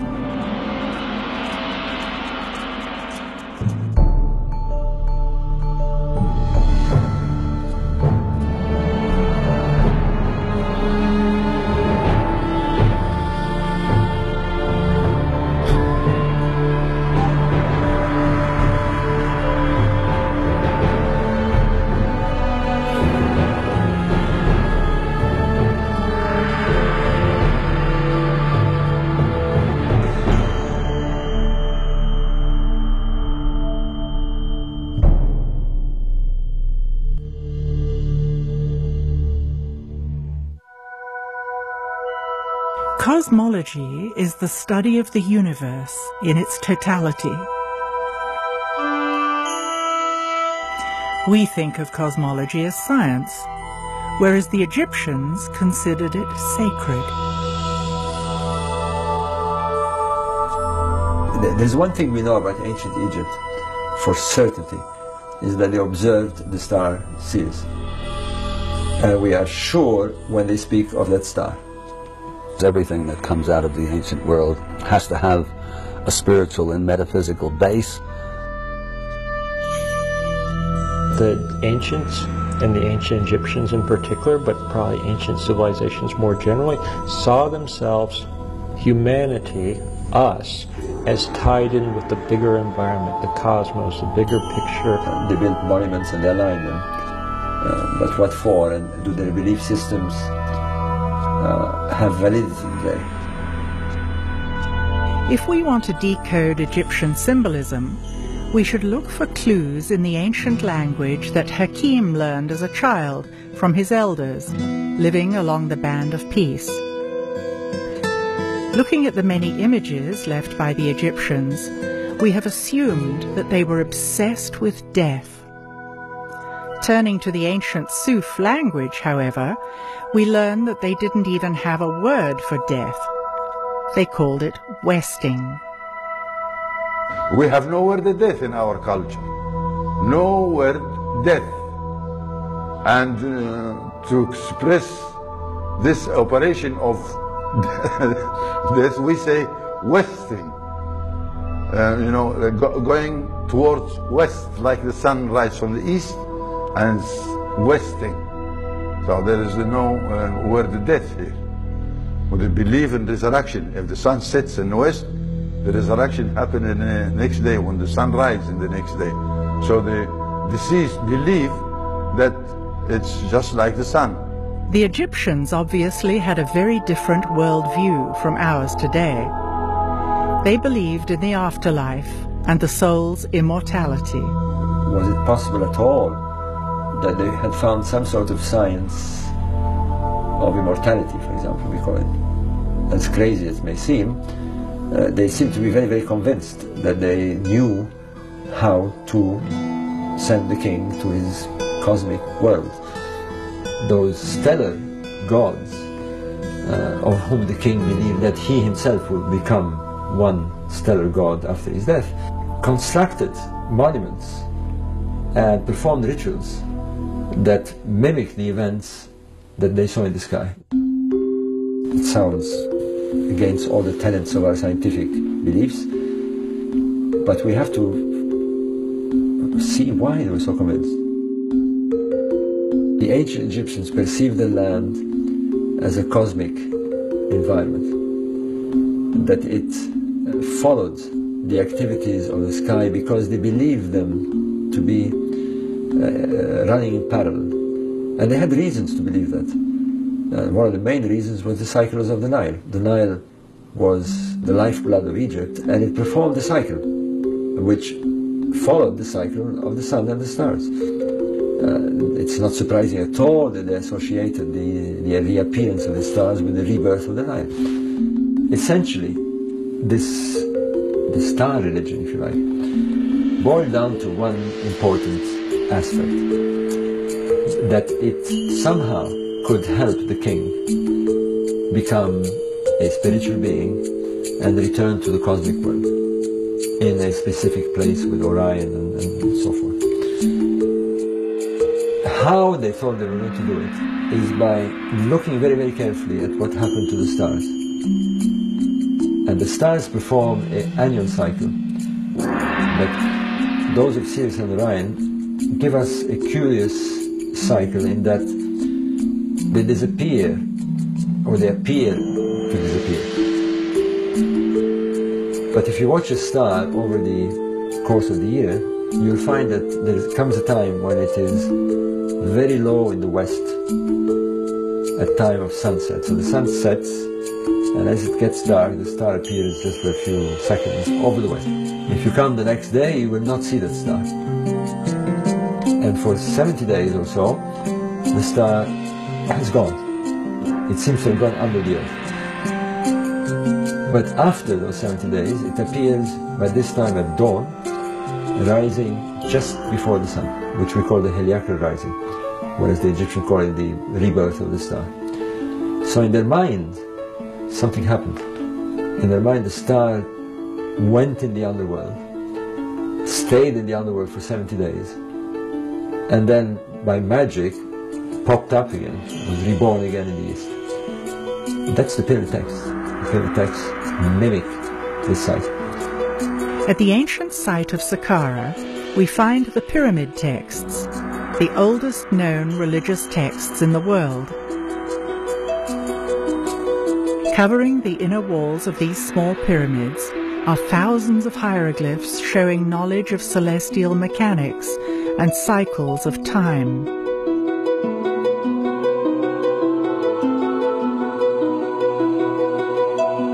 Although we've come a long way in our understanding of hieroglyphs, it is possible that many layers of meaning in the symbols remain hidden. Until now. When we approach hieroglyphics, we do so from our own point of view, and we assume that the letters of our alphabet correspond with certain hieroglyphs. There are 4,000 Egyptian hieroglyphs, but only 26 letters. In order to crack the code, we need to open our minds to different levels of meaning. I think it's just familiarity with the way modern languages work. No one expects that a word would work differently. Our mindset is that a letter is the carrier of a phonetic value and that a word is the carrier of a concept. To understand the Egyptian words, you have to start from the approach that the letter is the carrier of the concept and the word is an extended sentence.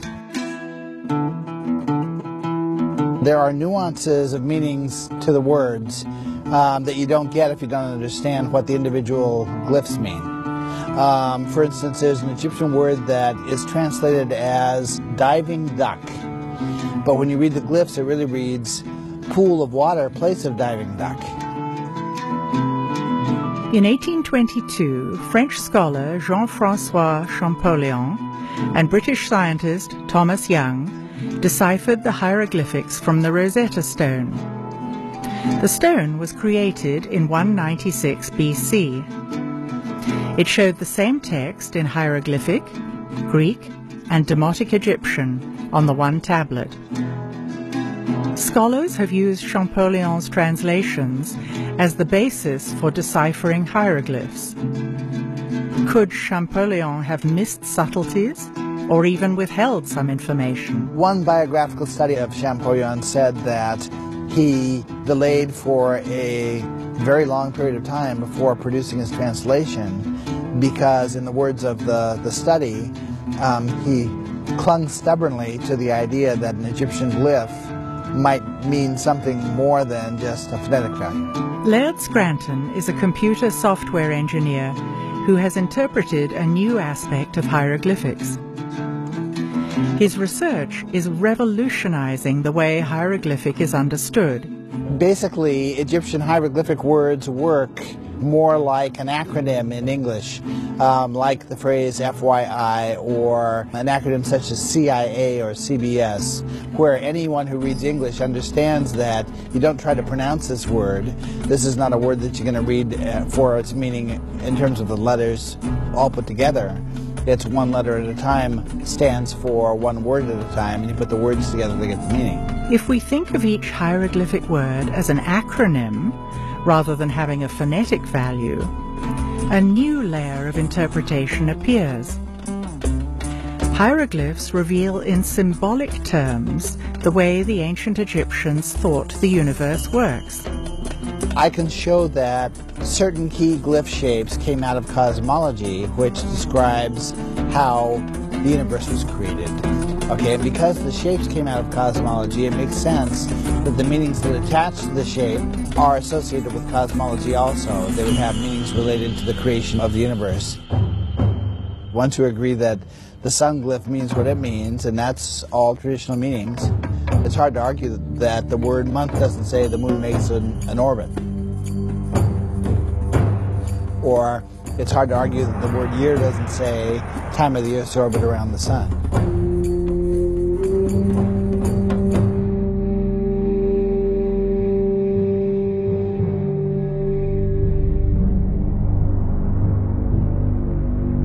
The ancient Egyptians were almost obsessive keepers of records.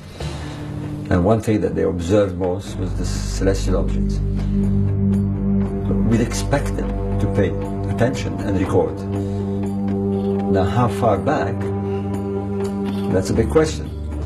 Well, we now have some sites that go at least 6,000 to 7,000 years before. There's a megalithic site that has been found in the early 70s, but not understood until lately, that has astronomical alignments. And strangely, the astronomical alignments that it has are precisely the ones you find in the Pyramid Age. So Orion, Sirius, the summer solstices, they're all there. It's no more theory. We have evidence that they did it.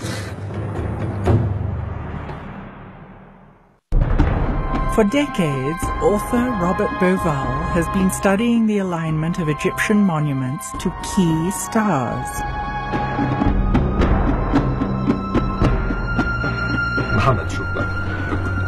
We've come here, and what we're trying to do is get to the laptop line. Yeah. The most important thing is we get there. Yeah. He is now planning an expedition across the desert to a site called Nabta Playa, 100 kilometers west of the Nile and 30 kilometers north of the Sudanese border. It is the location of Egypt's oldest astronomical measuring device. And when we're there, how do you know we're there? It's all desert. Yes, it's desert. Every place here in Western Desert, I know it. If you can, we're going to need a GPS. Yeah. If you can get one. Yes, I have one. That makes me feel a lot happier. The team finds out that permits from Cairo have been delayed. Now we wait. You tell us we wait for the answer from Cairo. And so in the meanwhile, let's go and see the sites. Let's go and see some of the temples here. Yeah? Okay. Let's do it.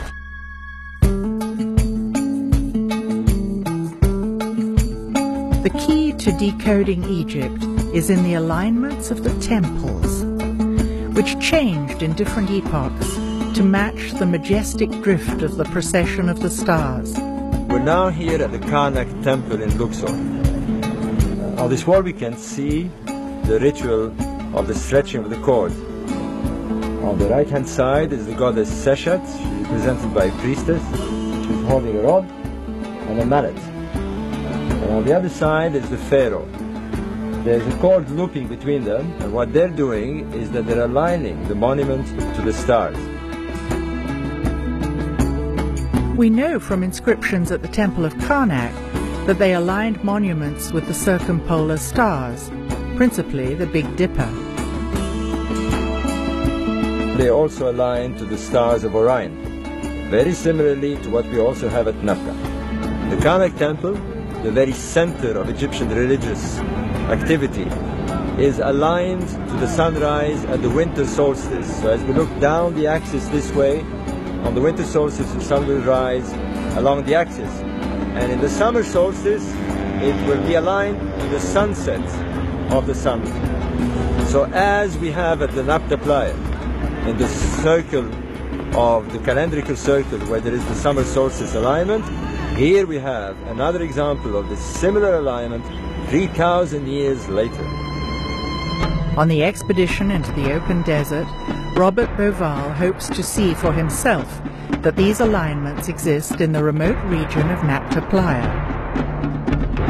The team prepares by mapping a route they will access via GPS.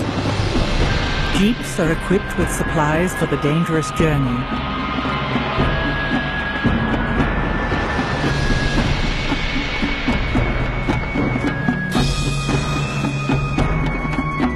The team arrives at the first stop on their journey through history.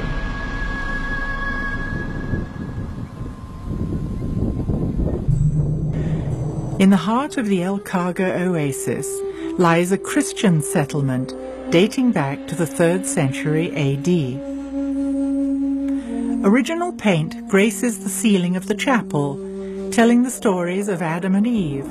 What is important here is that at Napta we have a settlement that is 6,000 BC at least.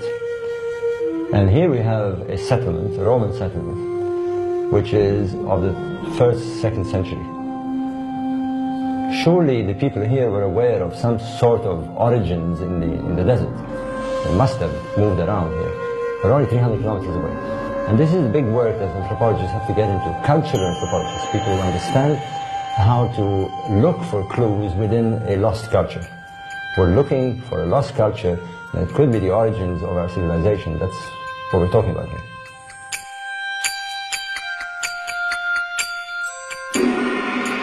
Off in the distance, the Christian settlement can be seen.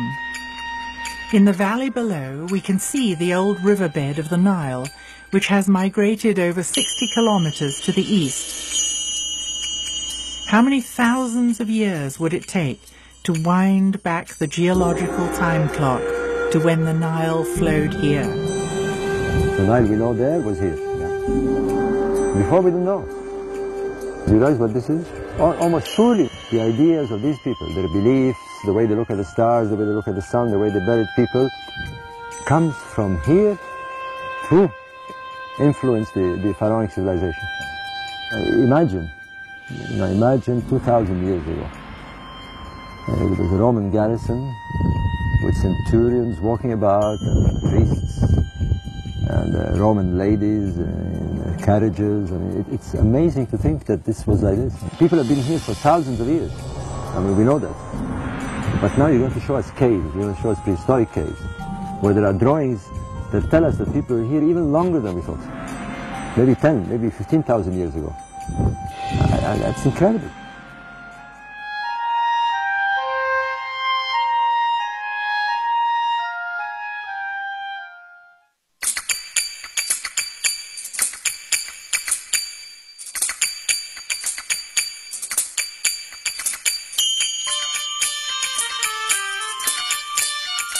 Now we're on a 30, 40 meter high dune, right in the middle of the path of the road. The old road, as you can see, I mean, it's quite amazing. The old road actually strikes a dune. This is a new dune. It's been formed, well, in the last 30 years or so. And it shows you how the sand moves fast. The team tests the jeeps in the open desert by heading off to an ancient desert monastery.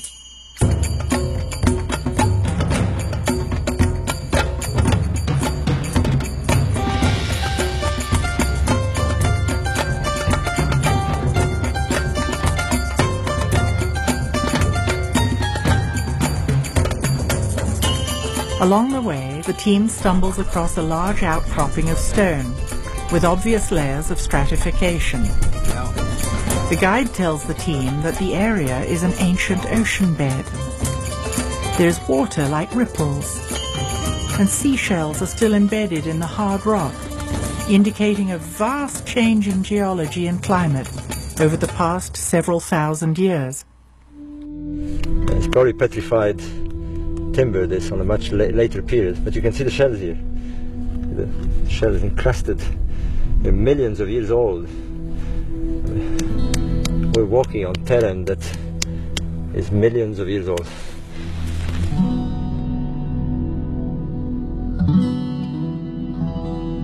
The western desert today is rainless, but in the past it received as much as 500 millimeters of precipitation per year.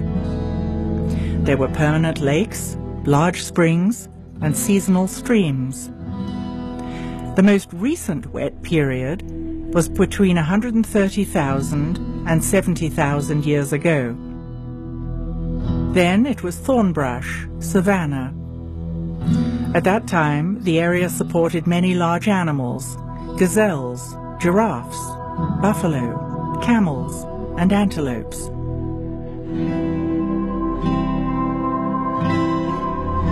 After that period, it was hyper-arid until 12 or 13,000 BC. Before 12,000 years ago, the summer tropical monsoons reached southern Egypt. Precipitation was limited and fell mostly during the summer months. It was sufficient to support small animals and cattle. The small animals could live off the dew. The climate resulted in highly mobile human populations. There are ancient cave paintings in a remote location that may provide clues to human settlements from the distant past. Is this crucial evidence being protected by Egyptian authorities? It's terrible. Terrible. It's priceless. Priceless prehistoric evidence. Look here. Look here. What's this, a dog or a gazelle? A man. You see the man here? He's wearing pharaonic clothes. It's terrible. With scribbles all over. I mean, the evidence that we're looking for is being destroyed by irresponsible people who are coming here. The site is unprotected, and the irony is that people who are responsible are prevented from coming here and driven crazy with licenses and papers. Look here. Oh, there's a beautiful Hatorian crown. Look at this. I mean, this is an artist. This is not a primitive carver.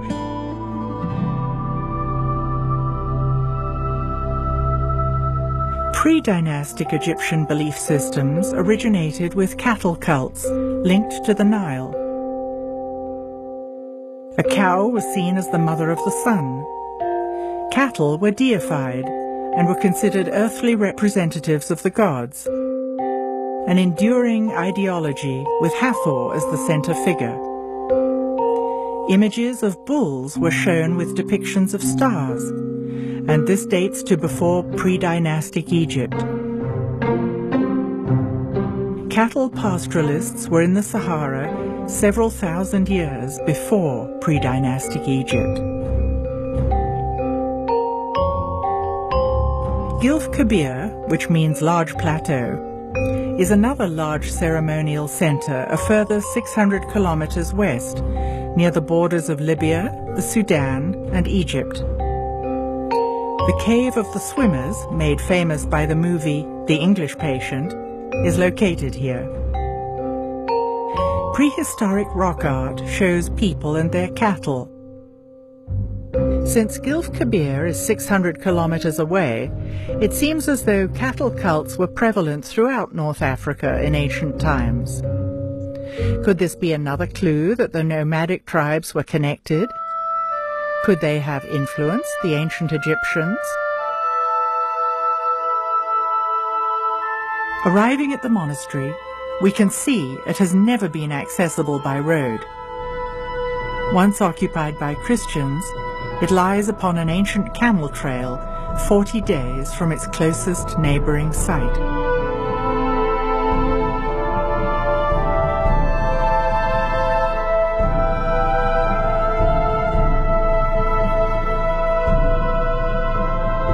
It still shows evidence of having been an oasis, with a huge acacia tree that is more than 800 years old. The team has a picnic on a carpet of yellow acacia flowers. This is a wonderful oasis. I mean, I'm really pleased. We tested the cars, everything is working fine. Yeah. You know, the drivers are fine. And it was a good idea to come and rest here. I needed the rest because after all these tents of waiting for the permits, everything is ready, the permits are ready. Yeah, but you must be to living now, this place, to go to the hotel and stay overnight. And we start tomorrow up early at 3 a.m. morning. I'm ready. Yes, I know you're ready, but you don't know. It's a hard way to arrive to Abu Simbel. Let's do it. Let's do it. We wait a long time. Let's do it. Let's have a good night, Steve.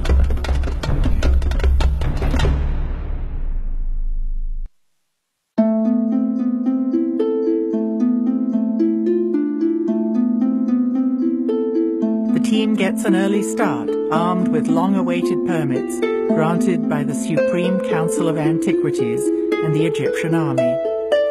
They will enter the dangerous region of the Western Desert, to the south of El Khaga Oasis.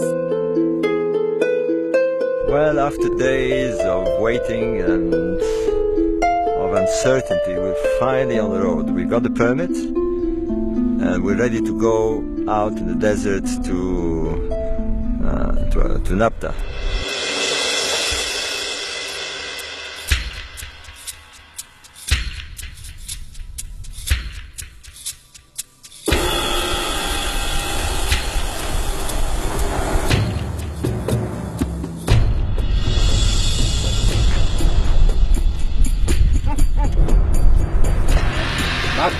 انت نفك الثانيه وليد المصاريف زي دي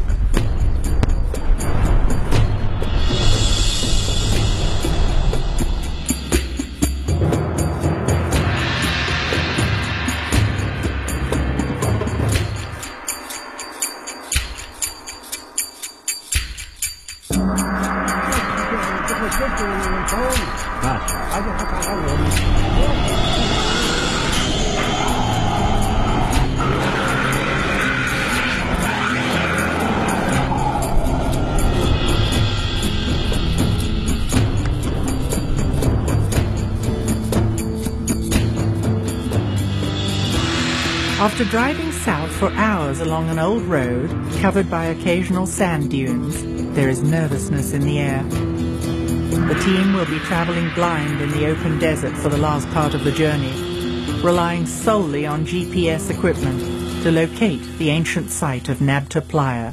Yeah, about... but this is very good, this is very tough. 3 kilometers. Oh. I'm sure. That's perfect.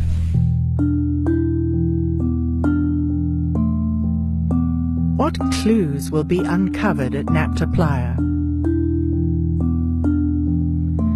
How have these influences drifted across the African continent? More than 3,000 kilometers further west, in Mali, there is a living culture with a surprisingly similar worldview to that of the ancient Egyptians. The Dogon live in Mali, largely in isolation. Studies of the Dogon culture mirror the ideology of the ancient Egyptians with uncanny precision. I realized through my Dogon studies that there were relationships between Dogon words and Egyptian words, and I noticed that Dogon drawings turned up as glyphs in those Egyptian words. Laird Scranton's radical reinterpretation of Egyptian hieroglyphs came directly from his studies of Dogon cosmological symbols. Their priests use cosmological drawings, symbols they have used for thousands of years. While it is impossible to ask the ancient Egyptians to explain their beliefs, Dogon priests can explain their cosmology and how their symbols are written and pronounced. The Dogon lay things out in such detail that it's like having the teacher's copy of the manual of the book, you know, you're studying, with the answers to the questions written down in the back. You can go to a Dogon priest, or you can go to the anthropological studies that were taken in relation to the Dogon priests, and they flat out tell you what their symbol means and what they're, what they're trying to talk about.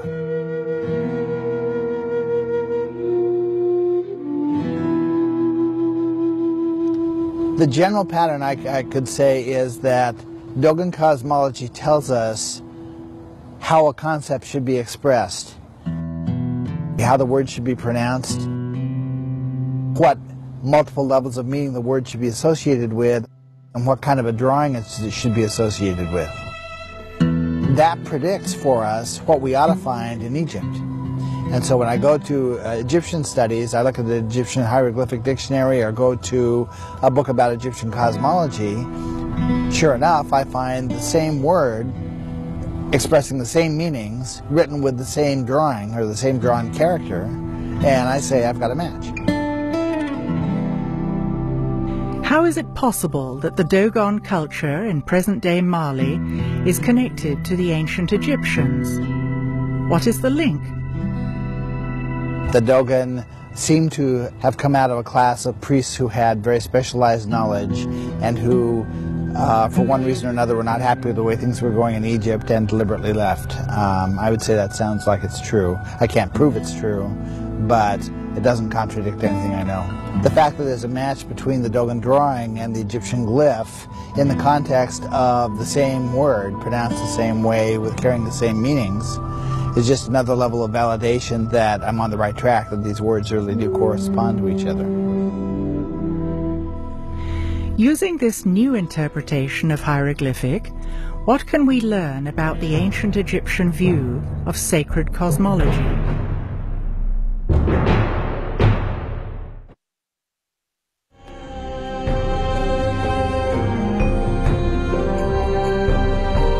I had some concerns originally as I began writing some of the books about what right did I have to be revealing secrets that have been kept for 3,000 years. But when I realized that the cosmology is about science, it's about the creation of matter and things like that, and I realized how close our science is right now to being caught up with what the cosmology, the ancient cosmology, seemed to know, I realized that if anybody's going to get any benefit out of it at all, that it has to come out now. You can't wait any longer. We're only about 50 years away from discovering all the things that I found in the Dogon and Egyptian cosmology. Is it possible the ancient Egyptian cosmology was more advanced than today's science? I'd say there is information in the ancient cosmology that would be a benefit to the string theorists and to the modern cosmologists if they pay attention to it. I think the Dogon and the Egyptians explain to us how it is that a mere act of perception can cause the wave-like behavior of matter to turn into particles, which the scientists don't know. When you ask Stephen Hawking how many fundamental particles there are, he says more than 200.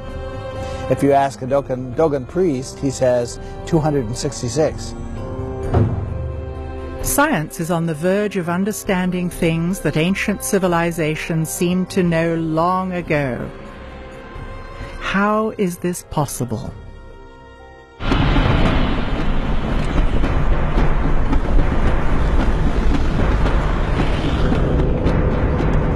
Very, very close. Within a couple of 100 meters. The excitement builds for the real destination of the expedition, the ancient site of Nabta Playa.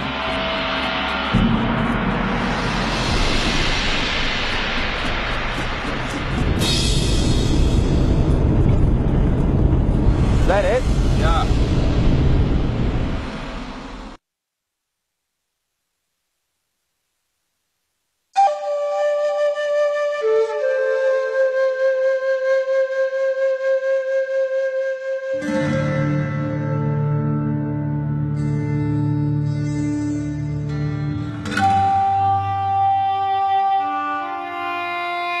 Here we have this bunch of huge megaliths that were dragged from God knows where and placed in a pattern, a sort of center point of the whole area.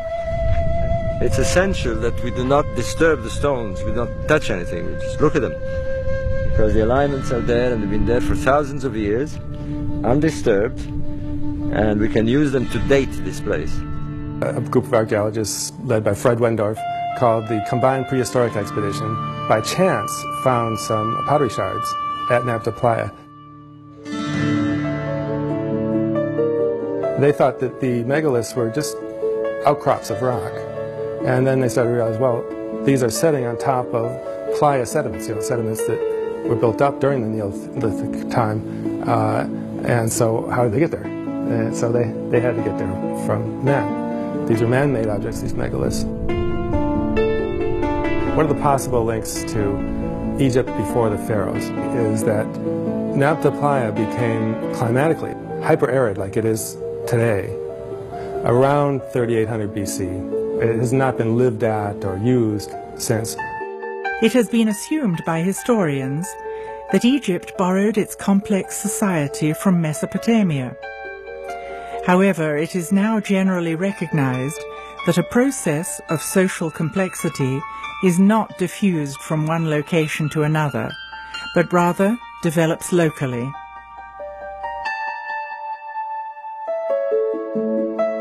(3400 BC is when you see pre-dynastic cultures building up on the Nile Valley, just 100 kilometers east of Nabta Playa. If that's the case, then a lot of the great dynastic Egyptian stuff we're all familiar with had some aspect of origin in the Nabta Playa people's cultural development.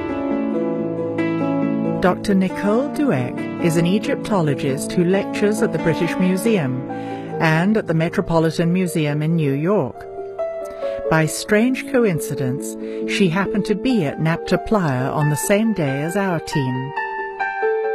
From what I understand from her, she also believes that this could be the source of Egyptian civilization. This is just amazing. I've wanted to come here since the first publications came out. What are the odds of meeting on the same day? None. Okay. The coincidences for me are astonishing. I mean, last year, the same people, we went to Gilf Kebir and the Wenat. We spent 2 days roaming around Karkotal and looking at the graffiti and, all the bovids and the cattle and the people moving around with their animals. And it's the same dates as here. These people had what today we would call a calendar. They used the position of the sun to mark the specific days of the year, and the main stations of the year, of course, are the summer solstice, the winter solstice, and the two equinoxes. No doubts, they tracked the sun through the year, and therefore they had a calendar. This structure may not appear significant above ground. Looking beneath the surface reveals an enigma. These complex structures are the most enigmatic remaining aspects of Nabta Playa. When they excavated the central one, the largest one, underneath the surface, down in the playa sediments, the playa sediments are about 10 feet deep, they found this megalithic sculpture. Some people call it the cow stone. It has perhaps a vague resemblance to a cow, but it also seems maybe to have an astronomical meaning because it's in this astronomical complex.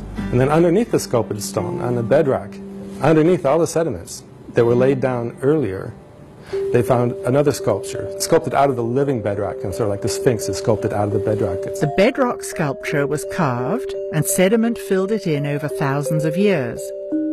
Then the cow stone was carved and placed there, and then sediment filled it in again. We are looking at 3 subsurface layers of sediment. This is a clue to the extreme age of Nabta Playa.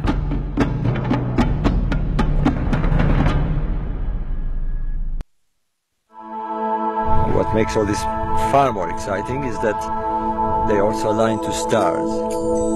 And that's a totally different ballgame here, because aligning to stars means that they track the seasons. The climatic conditions were very important then. There was the beginning of the monsoons, and therefore the stars would be the signal to them that the monsoons had started. They would start migrating here, and they would arrive here when the water, the monsoons, the rainfalls had filled the lakes. It was essential that they get here when the lakes have water. It would have been a fatal mistake had they come here 20 or 30 days before the event. From the central complex radiates 3 series of lines, east, and a series of lines north. Right. According to Wendorf and the checkups by Brophy, we've got alignments to the rising of certain stars here and here. A double alignment of blocks, 250 meters long, points to the brightest stars in the belt of Orion. The second line points to the rising position of Sirius. Another long line of stones aligns to the brightest star of the Big Dipper, which later Egyptians represented as a cow thigh or leg. The stelae face the circumpolar region of the heavens, which the pyramid text describe as a place where the stars never die.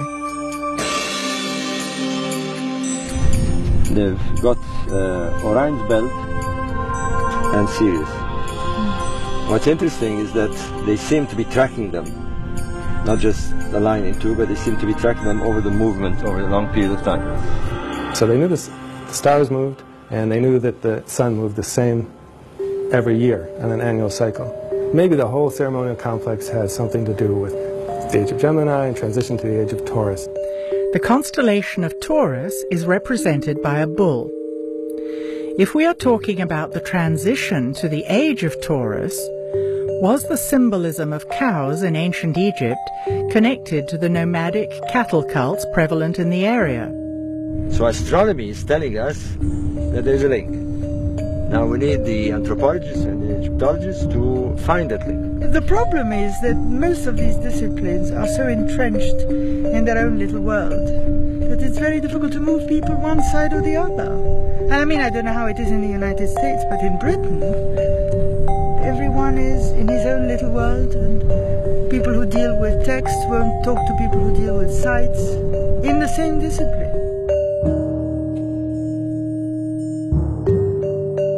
It's becoming more than obvious now. I think it is. That there are connections. Of course there are. And they're very, very important connections, because there are no other answers, for the moment anyway. And this is as good as any. Yeah. Better.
The sheer beauty and sophistication of Egyptian artifacts entrances us. How can we unlock the code embedded in every object they made?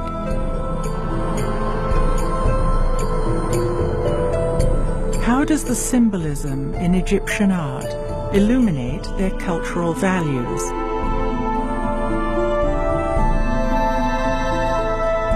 What ancient secrets still lie hidden in plain sight?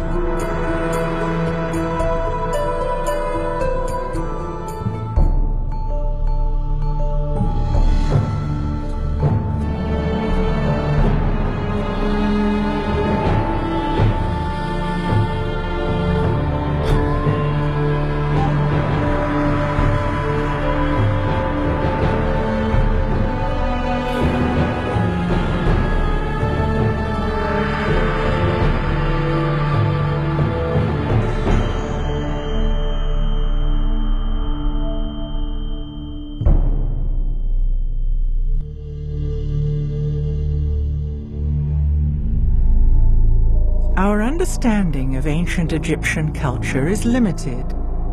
Looking at the artifacts left behind by the ancients, it is obvious that they had different values, customs, and beliefs from ours today. History books are filled with stories of war, invasion of territories, and patriarchal ways of being and thinking. Yet it seems that ancient Egypt enjoyed long periods of peace and prosperity, and a profound connection with nature and spirit. Is there a way to understand the shift? So what we refer to as history that began some 6,000 years ago is really the advent of a different style of social organization that's typified by hierarchies of dominance, warring deities, warring mythologies, and control systems.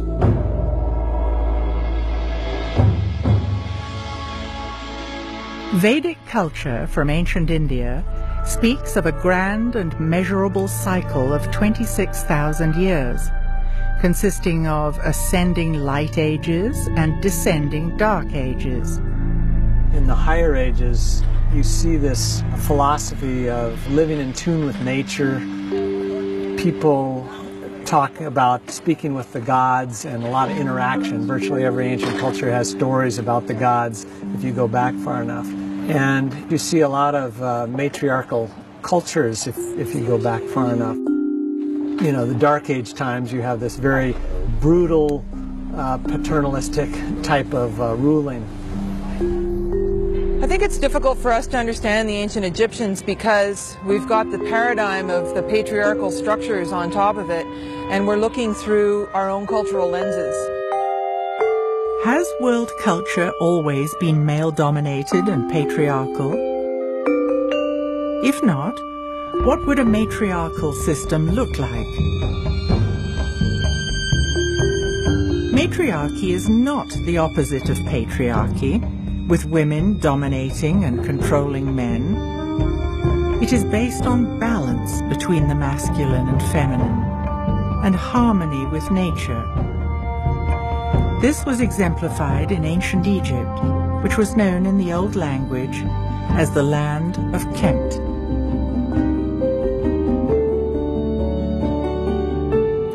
Hakim Awiyan received teachings about the Comitian people in the distant past. The ancient life system in Egypt here.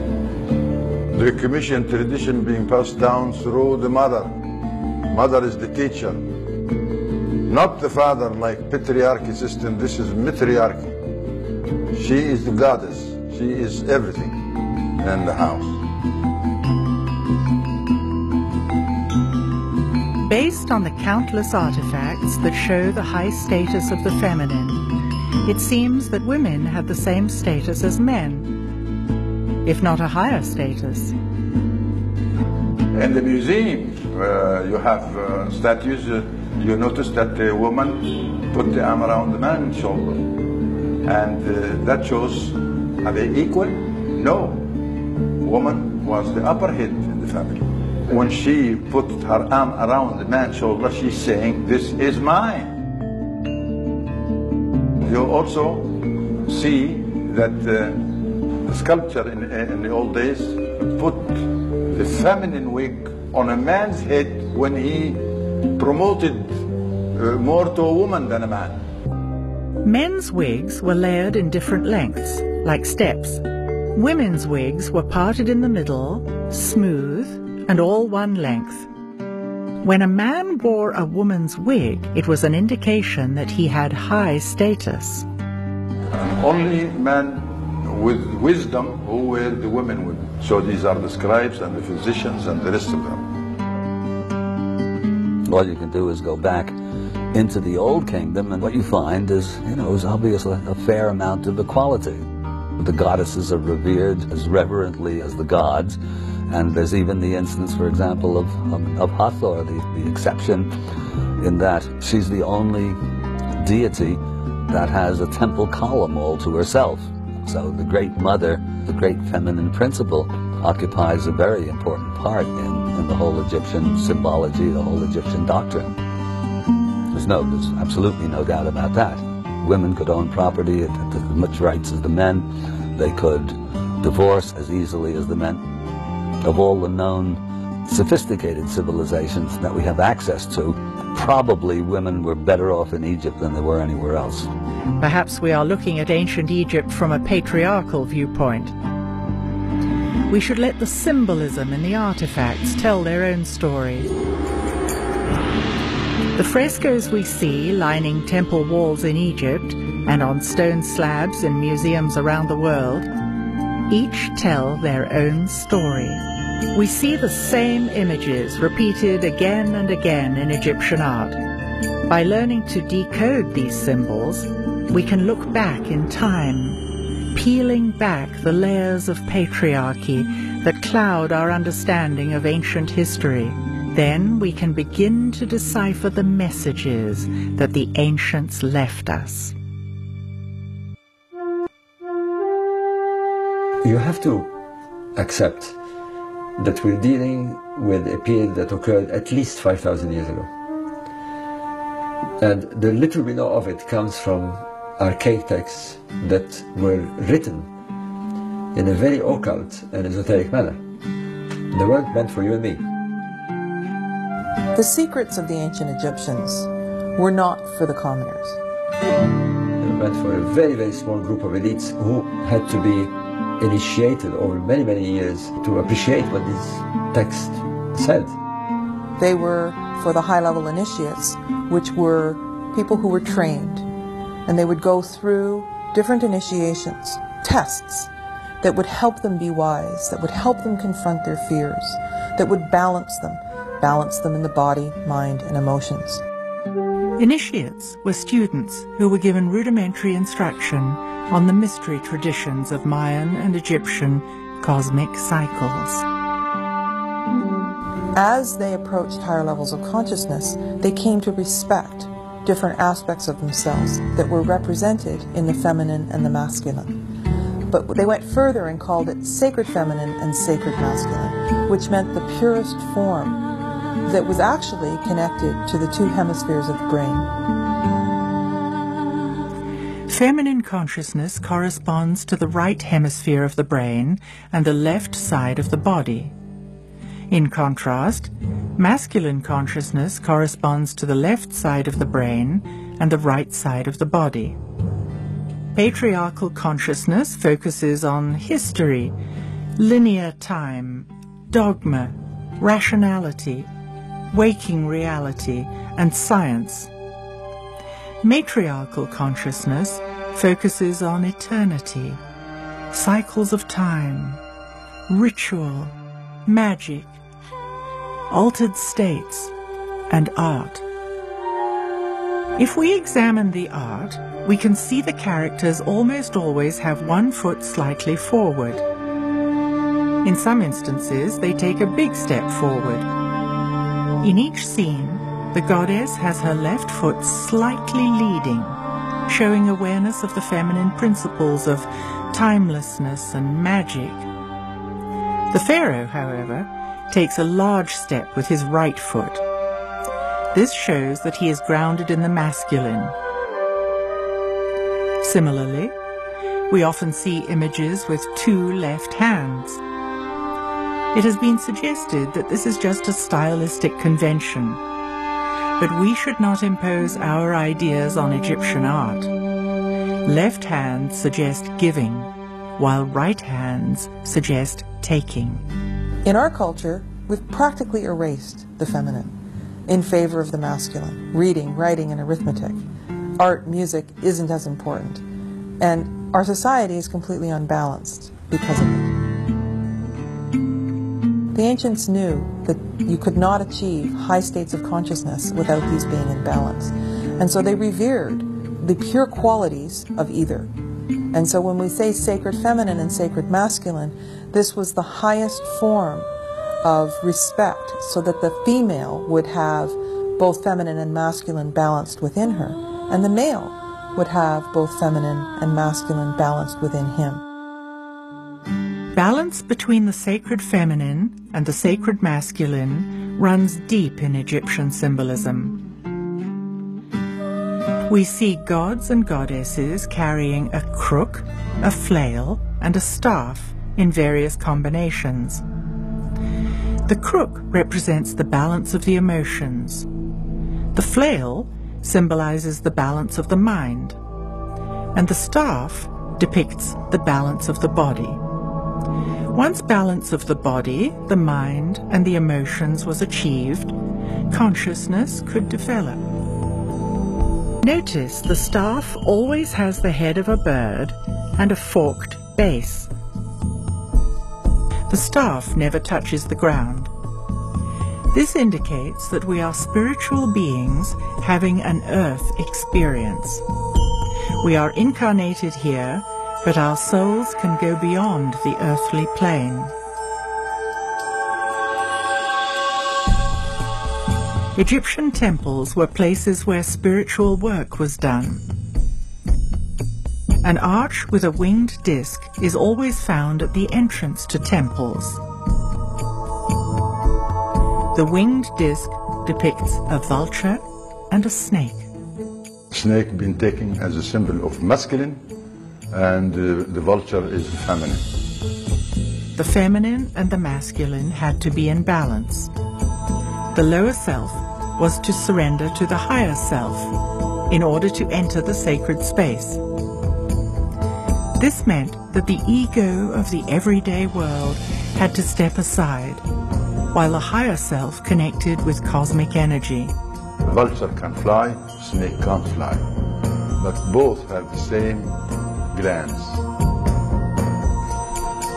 System of life is based on glands.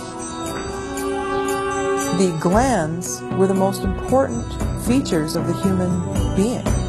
One of the most misunderstood functions of the human body today is our glandular or endocrine system. Glands secrete hormones that trigger reproduction. Fertility and procreation had high value in Egyptian ideology. The ancients were very much in tune with how the energy systems in the body, or the chakras, as the East Indians would talk about them, were connected to the glands. Ancient teachings speak of 7 energy centers in the body called chakras. Parallels occur between the concepts of chakras, or energy centers in the body, and our glands. It appears they are 2 ways of describing the same thing, through spirituality and through science. Ancient Egyptians had a holistic understanding of the significance of the glands and their central role in reproduction and in consciousness. If we can decode the symbols, we see that the sacredness of procreation is readily visible in ancient Egyptian art. When you see a boy or a man, you see a kind of a bottle on his head. That is not a bottle or not a white crown symbolizing Upper Egypt, as my colleagues and the scholars say. No, this is a gland in the human body known as the thymus, located behind the lungs. The thymus is most active when a baby is in utero. It continues to be active until puberty. Then it begins to shrink and is atrophied when we stop being fertile. It was a critical activator of consciousness. The red crown is another. It's the womb, the placenta, the thymus and the womb are connected for the cycle of life. When you see the double crown, the red crown is the womb and the placenta. The white crown is the thymus, who has its influence on the womb. That's the symbol of one of the glands. In the early 1900s, alchemist Schwaller de Lubicz presented a work called The Temple of Man. It demonstrated that the architects of the Luxor temple used sacred geometry, which reflected the exact proportions of the human body. As in all Egyptian temples, the most sacred space was located at the back of the temple, the Holy of Holies, which corresponded to the pineal gland. When activated, the pineal gland is said to stimulate the evolution of higher states of consciousness. If the temples were metaphors of the human body, the pineal gland corresponded with the Holy of Holies. At the entrance to the most sacred part of the temple stand tall pillars representing the masculine and the feminine, papyrus and the blue lotus. The papyrus and the lotus reflect the balance between the feminine and the masculine principles and are shown together throughout ancient Egyptian art.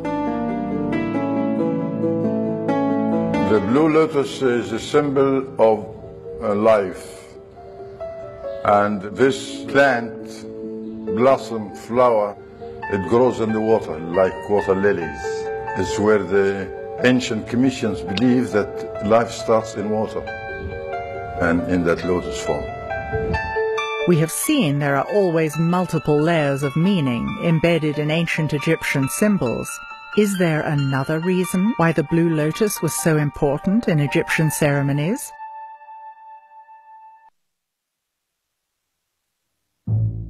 In ancient Egyptian art, we see countless instances of part animal, part human forms.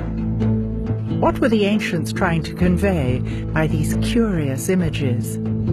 There's a technical term for such creatures that anthropologists use. They call them therianthropes, and that's from the Greek therion, which means wild beast, and anthropos, which means man. They're combinations of beast and man. It's not an accident that all of the gods of Egypt are therianthropic. They have, of course, fully human forms, but in most cases they also have forms that are part animal and part human. So you may consider Horus the head of a hawk and the body of a man. You may consider Sekhmet a lioness with a human body and a lion's head. Or Anubis, of course, the guide of souls, who is part jackal and part human. Egypt isn't the only place where these half-animal, half-human images have been found. Half a world away, we find clues to decode these mysterious symbols. Throughout the Amazon today, shamans working with the powerful visionary brew ayahuasca, a combination of two plants. Very frequently they will, after their visions, when they return to the normal, alert, problem-solving state of consciousness, they will actually sit down and, recollecting what they saw in the visionary state, will paint and draw the images that they saw. And the most common motif of these ayahuasca visions is the therianthrope, creatures that are part animal and part human in form. This specific characteristic of the ancient Egyptian gods is one of the things that tells me that our ancient Egyptian ancestors were using altered states of consciousness to explore the realms of spirit. Again, we see images of blue lotuses.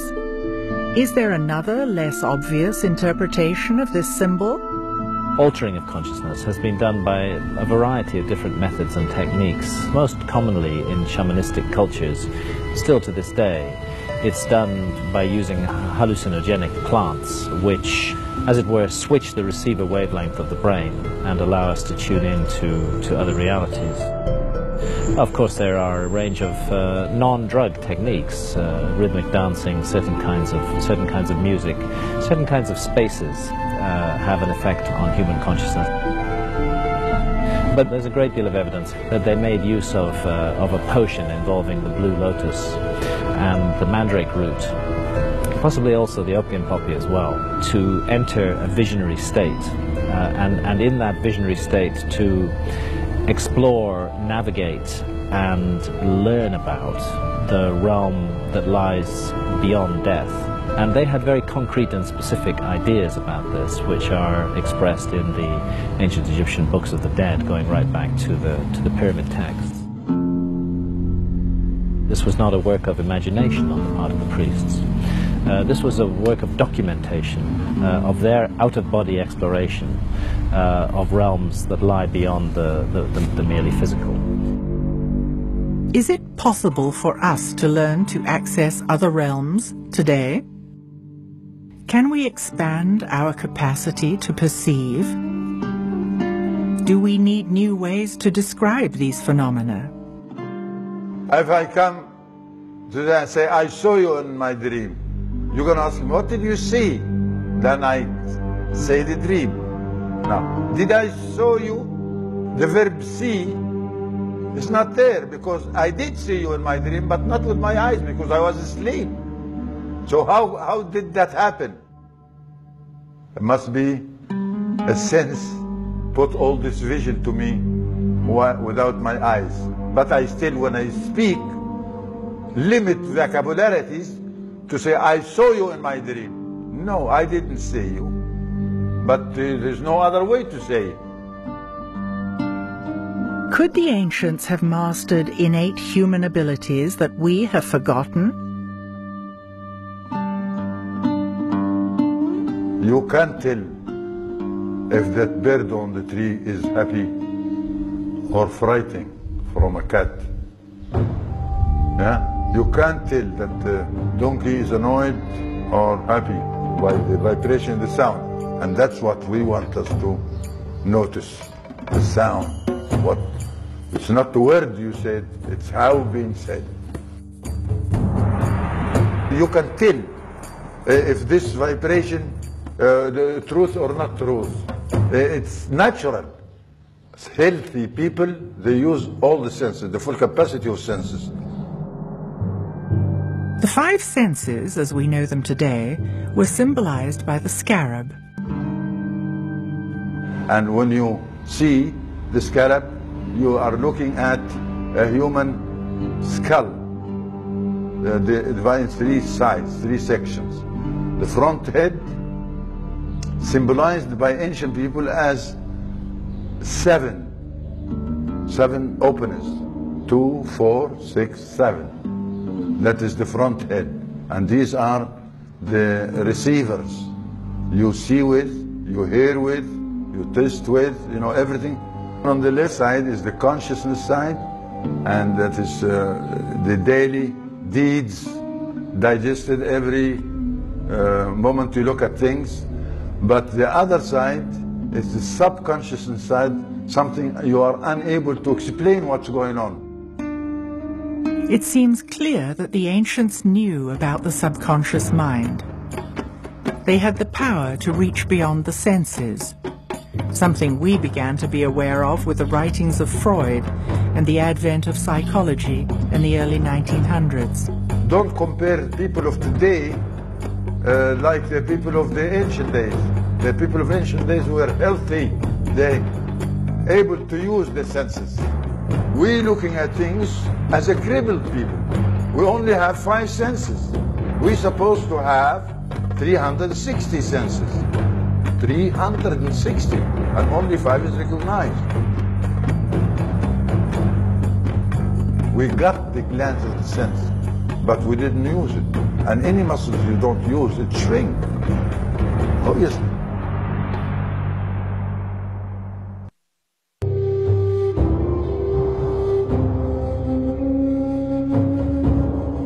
How can we begin to imagine that the ancients had the capacity of 360 senses? Perhaps a metaphor for the full spectrum senses could be a sphere. Is it possible for us to move beyond our 5 senses today? Our 5 familiar senses have been evolved by evolution to connect us to the physical and material realm.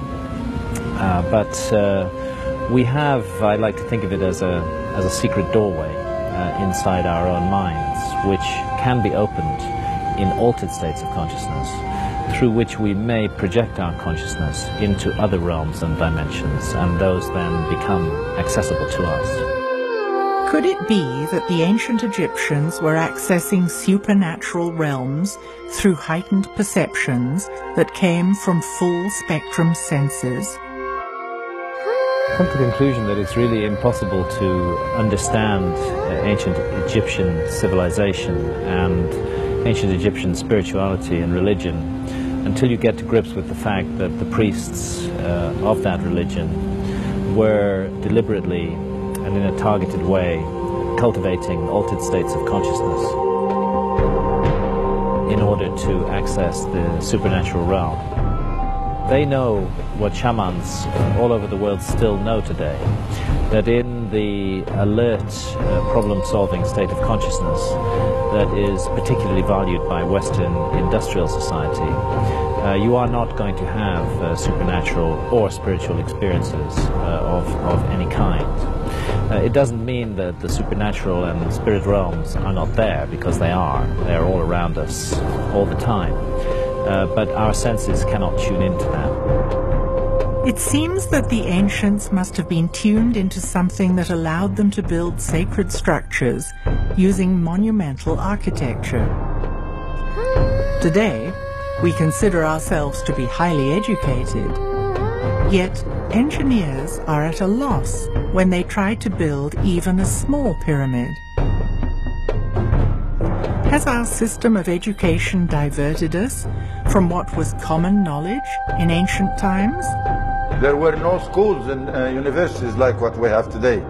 We've been influenced by this system of teaching.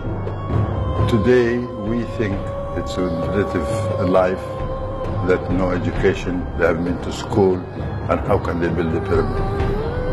They don't know figures, how can they do this? But we don't know that the senses we have make the impossible possible. The impossible to us, which based on ignorance, make it possible.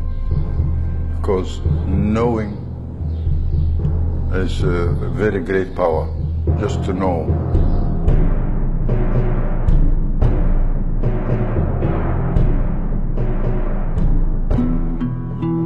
The most important ceremony for teaching the populace how to live well was the weighing of the heart. It reveals what the ancients believed happened in the moments after death. Initially, in the ceremony of the weighing of the hearts, the deceased would meet Anubis, who would say, "You're dead. Let's have your heart. We're going to weigh it against the feather of truth." If your heart was heavy, because you had done something immoral, you weren't allowed to go to the other side. So the populace learned that they had to be light of heart in order to live well. As ancient Egypt slipped into patriarchal ways of being and thinking, the old spiritual ideology became codified, and organized religion became dominated by the Amun priesthood. The Amun priesthood had a lot of power, and they were in a position to have people pay for their salvation. It used to be that your heart was weighed against a feather of truth, but in later pictures of the ceremony of the weighing of the heart, you'll see Horus holding onto the scale, and you could pay the priesthood for Shakti dolls, and the more of them you had, the more likelihood you could buy the lightness of heart instead of being light of heart. Well, this is a fundamental change in terms of how to live well. And I think that we still are living in that way. History is written by its victors, and as the patriarchy took hold, much effort was put into suppressing Egypt's matriarchal past. There's a few pharaohs who were erased from the king's list. Hatshepsut was one, Akhenaten was one, and Tutankhamun was another. The legacy of the controversial pharaoh, Akhenaten, was almost lost forever with the complete destruction of the city he and Nefertiti had founded at Amarna. Now, very little was known about Amarna until there was an earthquake and the pylons at Karnak were filled with these little blocks that had been cut up, and they used them from Amarna to just as filler inside the pylons. So when archaeologists found them and started putting them back together, they realized there was a very large story here. For the ancients, life on Earth mirrored the motion of the stars in the sky. What the ancients did is they would have the capital be at Heliopolis in the north for 2,160 years, and then they would have the capital be at Thebes, which is now Karnak, for that length of time. When Akhenaten came into power in the new kingdom of the 18th dynasty, it was right at the time when things were supposed to shift. During this time, the patriarchy gained momentum, with the Amun priesthood steadily becoming more powerful. Akhenaten happened to have been born at one of these points of return, or beginning. He believed that he was subjugated, like all pharaohs, to a cosmic law, to the law of math. What happens up there, they believed was controlling matters on earth. And things happened up there that dictated to Akhenaten that he had to move his base and had to reinstall the original religion. When it came time for Nefertiti and Akhenaten to change the capital, they knew that the Amun priesthood was in power and that they would really fight them on this. If he had moved to Heliopolis, there would have been civil war. If he had stayed in Karnak, he would have not performed what he had to perform to follow the law, the cosmic law. Finally, he settles for a midpoint. So instead of moving the capital back north, they decided to take a point exactly in the middle between the two, and this was Amarna. Art created by artisans in the Amarna period is exquisite and markedly different from the art in other periods. For the first time, Egyptian royal art depicted the pharaoh and his family all together and clearly showing affection for each other. They built this wonderful place, and they had gorgeous palaces, and people were creative. It was peaceful, there were flowers and nature, and people lived a leisurely life. But what it was a return to true spirituality. He ruled with his co-regent, Nefertiti. The feminine was honored. In this transition, Akhenaten and Nefertiti rejected the established religion of the corrupt Amun priesthood. They had a profound respect for solar energy, known as the alten. And so returning to this was a big threat to the Amun priesthood. And so they plotted to take Amarna down. They eventually brought him down, and they destroyed his city, and they reinstalled the ancient gods, and with all their iconography.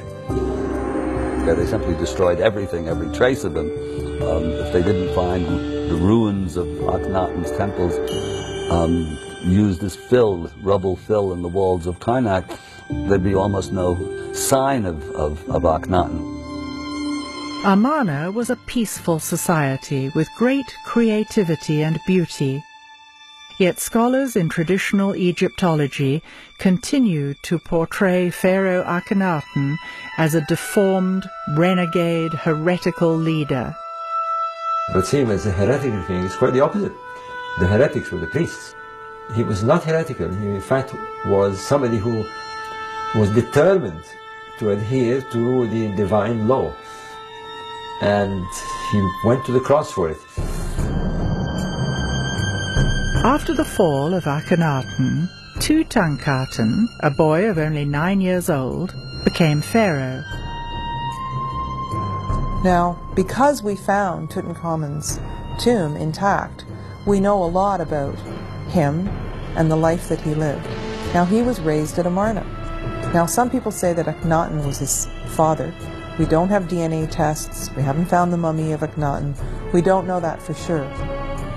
But it's interesting that he started out as Tutankhaten, because at Amarna they worshipped the Aten. But after he took the throne, they opened the temples again, they moved away from Amarna. It seems that as soon as the Amun priesthood found out that he actually was of the Aten, he changed his name to Tutankhamun, that suddenly he disappeared. After 10 years of leadership, when Tutankhamun was 19, he died mysteriously. His mummy was X-rayed, revealing a fractured skull, suggesting a blow to the back of the head. It seems that he was buried in a rush. His tomb is very small, and close to it there were a whole lot of mummies that were moved in a cache and put aside. So it's almost like there were several mummies from other dynasties that were in the tomb that he ended up in, and then they took furniture from Amarna and buried him there. Though the tomb of King Tut left us many clues, his fate remains a mystery. Another casualty of the patriarchal retelling of history is the story of Queen Hatshepsut. Hatshepsut came earlier in the 18th dynasty. She started out by being a queen, and then she became pharaoh. Hatshepsut was a wise and powerful leader who re-established trade networks with Egypt's neighbors, building the prosperity of the 18th dynasty.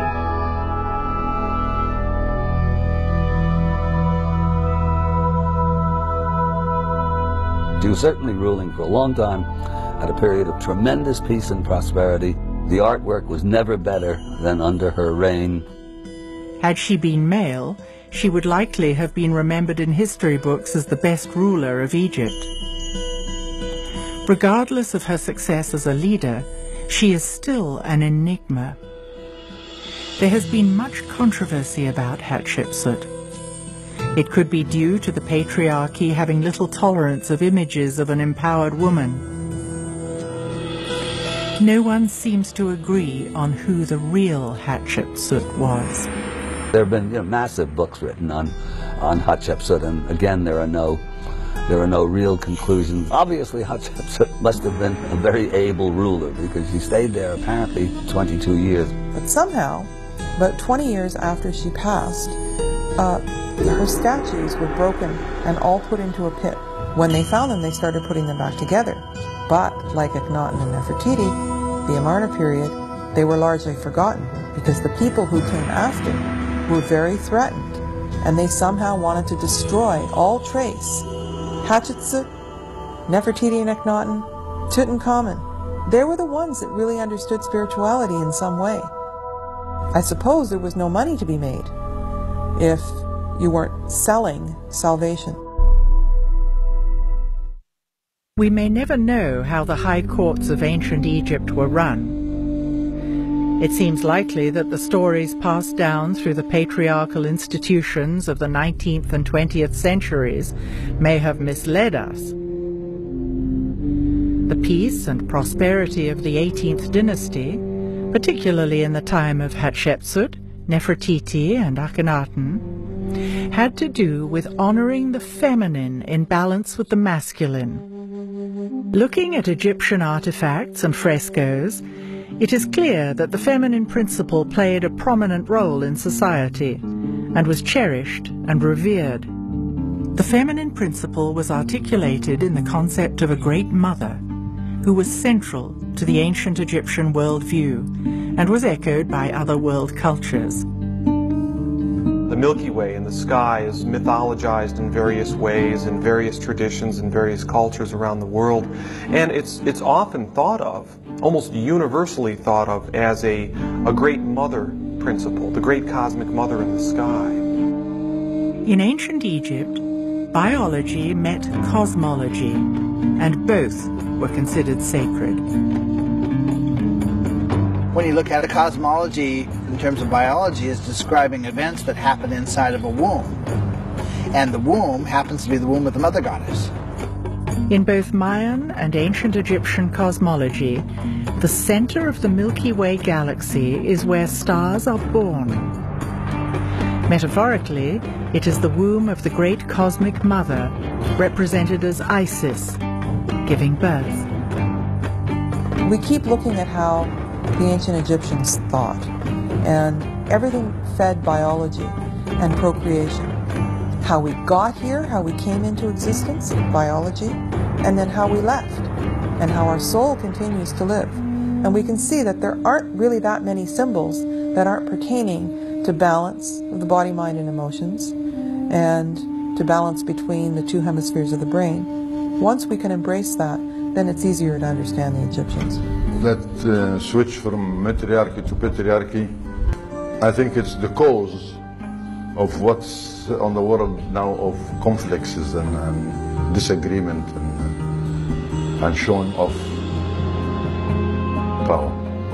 Yeah. Already, the beginning of the first dynasty of ancient Egypt, Egypt was moving from being matriarchal to coming into more patriarchal ways of being and thinking. There were a few periods where the ancient knowledge was remembered, but it's important to remember that there was a lot of ancient Egypt prior to the dynasties and in the early periods that did not represent those values. So the parts of Egypt that I find the most interesting come from the memory of times that came further back. I said many times that healthy people, they got the power, which is unhealthy people haven't got it. And I want you and all my friends and all my beloved to know that you have it. And when you know that, you will work on it to come bring it stronger. As I said before, the senses, just like muscles, if you don't use, it shrink and go.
We have been taught to think of Egypt as a civilization whose golden age occurred 2,000 or 3,000 years before Christ. Imagining this magnificent culture springing from small settlements in biblical times makes us wonder whether we've got the timeline right. World cultures have myths that speak of high levels of consciousness, superior science, art, and architecture from eons ago. How do we reconcile this?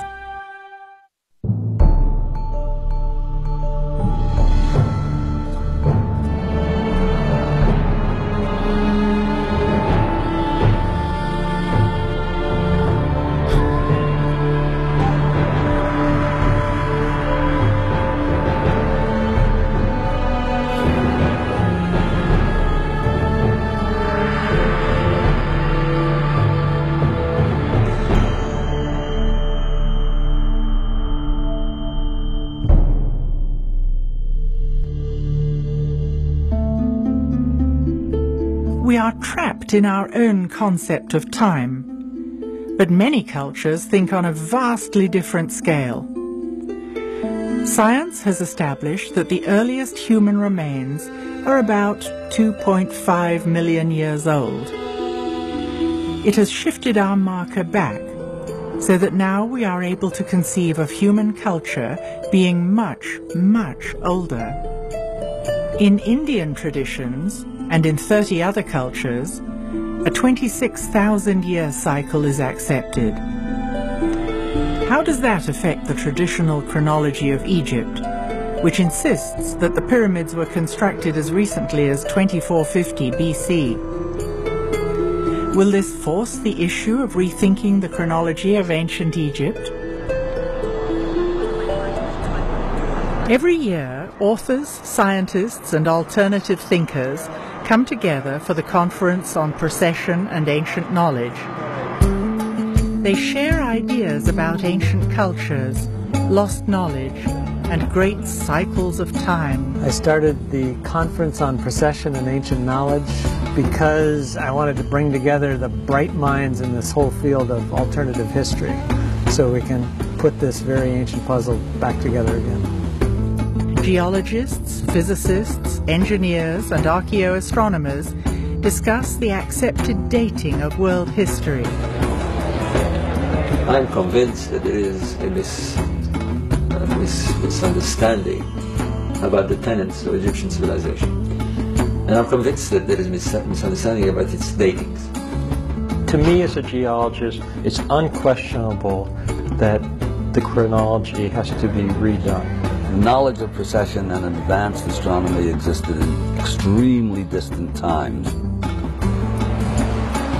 So I think we're looking at a chronology that's far, far older than is accepted. By integrating recent scientific discoveries in different disciplines, they define a new timeline of our past.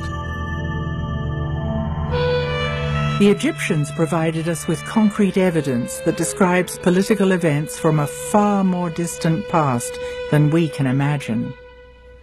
Why has this been overlooked? The Egyptians themselves, in at least one stone tablet, the Palermo stone, and one papyrus, the Turin papyrus, they say that ancient Egypt is much, much older than the Egyptologists think it is.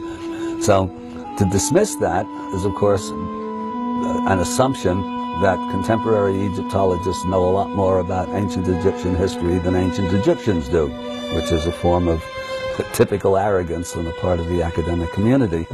So why do we consider civilization to be only about 6,000 years old? Is it because of our limited imagination, or is there another reason? Modern scholars tend to minimize the age because it fits better with the current paradigm of history. You know, the current paradigm is 5,000 years ago, man was hunter-gatherer. He had to have writing before he could build large structures or civilizations. He came together to protect himself from other warring parties, things like this. And so, for example, in Corral, Peru, when they found that amazing six-pyramid structure down there, they assumed it was built by the Incas, because that's only 500 years ago, and the Incas built most of South America. Well, when they got this very good carbon dating that shows it's 4,700 years old, it really blows a hole in current history theory. Generally, the academic community is just sort of silent about it right now because they don't have any good ideas with the current theories of history. A cross-disciplinary approach helps us to put hard evidence and theory together to reach a greater understanding. If we consider the data coming from astronomy, geology, astrology, and climatology, we can arrive at new conclusions about the chronology of ancient Egypt. We have two sciences that are playing with it. We have astronomy, we have geology. With the pyramids, we have a much more precise science. They've aligned the monuments. And they have the religious ideas locked to the machinery of the sky and the constellations and the sun and so forth. So we can use that with high precision and arrive at a date. How does this information affect the dating of the Great Pyramid? Was it really built when Egyptologists say it was? Well, the traditional date for the Great Pyramid is about 2550 or so BC, you know, give or take. I mean, people argue about the dates, and some people want to date it down to a particular year. I think that's a precision that's not justified whatsoever. I like to use the metaphor of painting a house. If you painted your house last in 2003, that doesn't mean your house was built in 2003. So I subscribe to the notion that there was probably quite a lot of work done on the Great Pyramid in 2450 BC, but that it probably was built quite a bit earlier than that. There's something very threatening about changing the dates because it takes us out of the patriarchal era. But I think that there was a whole world of Egypt that existed in matriarchal times, and I think the evidence is quite strong for that.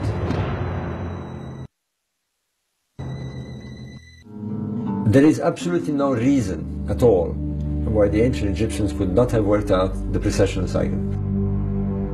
How do we approach the age? Well, you have a variety of methods when you're looking at an archaeological site. You have what we call the archaeological datings, which means you look at artifacts that you can fit into a chronology. You look at plot charts, stratas, but this can be very deceiving because it requires a lot of interpretation. Nonetheless, these are the methods that is predominantly used in archaeology. The other is carbon dating. Carbon dating is okay up to a point, and it's notoriously misleading if it's been contaminated and so forth. And besides, with many of these places, we do not have carbon datable material. Carbon-14 dating works only on organic materials, but simply touching organic materials contaminates a sample. Stone cannot be carbon dated. There is another form of dating, which is to use precessional astronomy. What can we use to measure time? Are there markers that connect to the movement of the stars? The stars would shift about 1 degree every 72 years. It's not anymore in the same spot. Our planet is moving, but we can't feel it. Not in the same position. And that was, it's in a change all the time. Nothing stands still. You know that our planet make a cycle every 24 hours. Sunrise every 24 hours, right? But our planet also revolve in a different way. Precession is the motion of the axis of the Earth, which wobbles like a spinning top due to gravitational pull. They make one round every 26,000 years. If you have a monument, for example, let's take one that we know for sure, the Temple of Isis at Dendra. It's a small temple behind the Hadar temple. That one is 99% sure aligned to the rising of Sirius. So if we have certainty that the temple has its axis aligned to the rising of a star, and we know which star it is, then we can date it. It's very simple, we do it in a matter of minutes. This is known as precessional astronomy. The star moves or appears to move because of the precessional wobble. We have a date. Plato called a precessional cycle of 26,000 years a great year. The great year is Plato's term for this vast cycle of time, one eon, one precession of the equinox. It's about 24,000 years. And there's over 200 myths that talk about this cycle of alternating dark and golden ages, or that make reference to a golden age in the distant past. 30 different cultures have passed down these myths from time to time, and they all related to the movement of the stars, which we know today as precession. Even Sir Isaac Newton himself wrote a book on it, trying to match history to each of the constellations of the zodiac, and it was wiped out by the Darwinian evolution paradigm, which came along, you know, less than 200 years ago, where it became unacceptable to admit that a culture that lived long, long before us might know something that we don't know.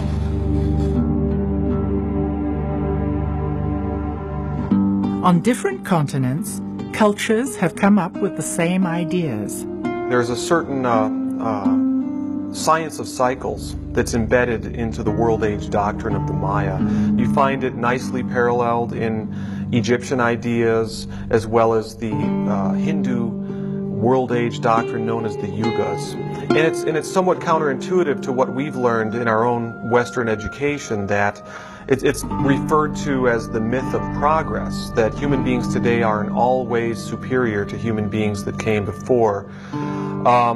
It's simply not true. Cycles go through periods of increase and periods of decrease. Mayan daykeepers are descendants of the ancient Mayan people and monitor the sacred calendar. Each day has certain qualities and gods. Daykeepers follow the movement of planets, eclipses, and astrological alignments.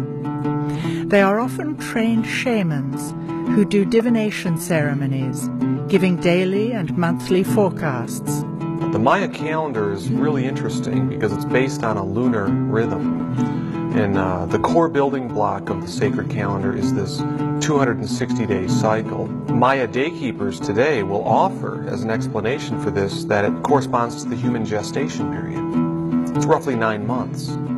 So all human beings share this primal rhythm of unfolding based upon the lunar cycle. And that's a real interesting key to what you might say, the Mayan time philosophy.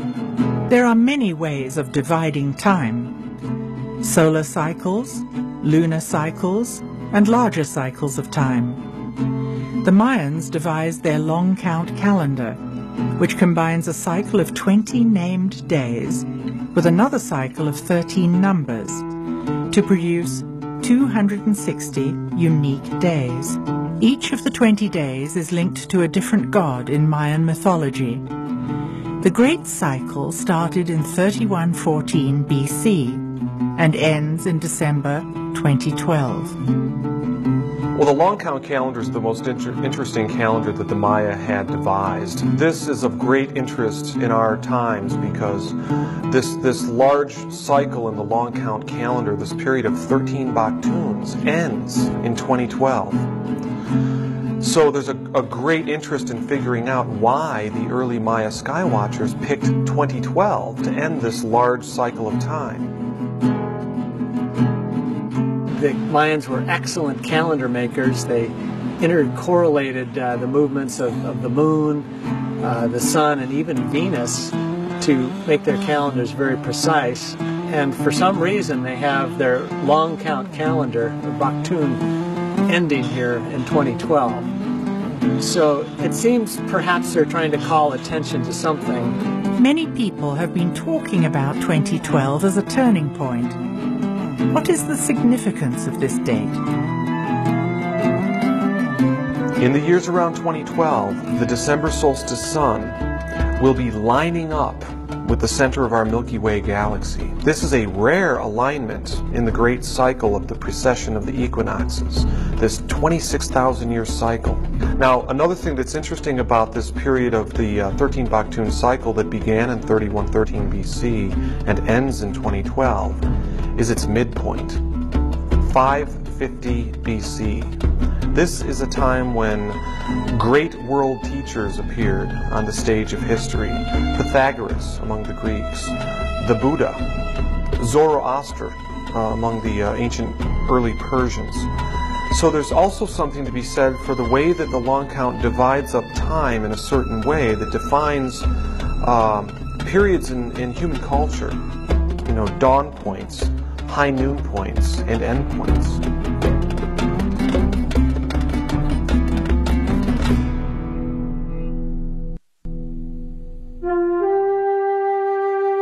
A carved stone, or stela, describing the long count calendar was discovered at Ixapa in Mexico. It shows the center of the Milky Way, the celestial pole, and the sun deity. Why was this important to the Mayans? It's really a beautiful and profound way of conceiving time. And in my research, as I've looked at Ixapa, the origin place of the 2012 calendar, I've been able to see how the Mayan wisdom, it's not just some provincial belief system of a forgotten people. It actually is like a little doorway that opens up into the great spiritual insights that all of the great traditions share. In Egypt, in India, Islam, all the world's great spiritual traditions share these same universal, eternal spiritual principles. And it has to do with cycle endings. Just like the cycles of birth, life, and death, within the 26,000-year cycle, referred to as the Great Year, there are extended periods of darkness and light. These are divided into distinct ages, known as the Golden Age, the Silver Age, the Bronze Age, and the Iron Age. The ancients themselves told us that history, mankind would go into a dark age. 4,000, 5,000 years ago, they view the past as the Golden Age. They see themselves moving into the Dark Age, and they dread it because they know that things are going to get worse, they're going to get chaotic. Cultures all around the world are talking about this pre-Dark Age, that things are going downhill. I really ascribe to the Mayan and the Hindu idea that the Golden Age, the time of connection into the divine wisdom, was actually a long time ago. And we've been moving through periods of increasing densification, increasing alienation from the spiritual light.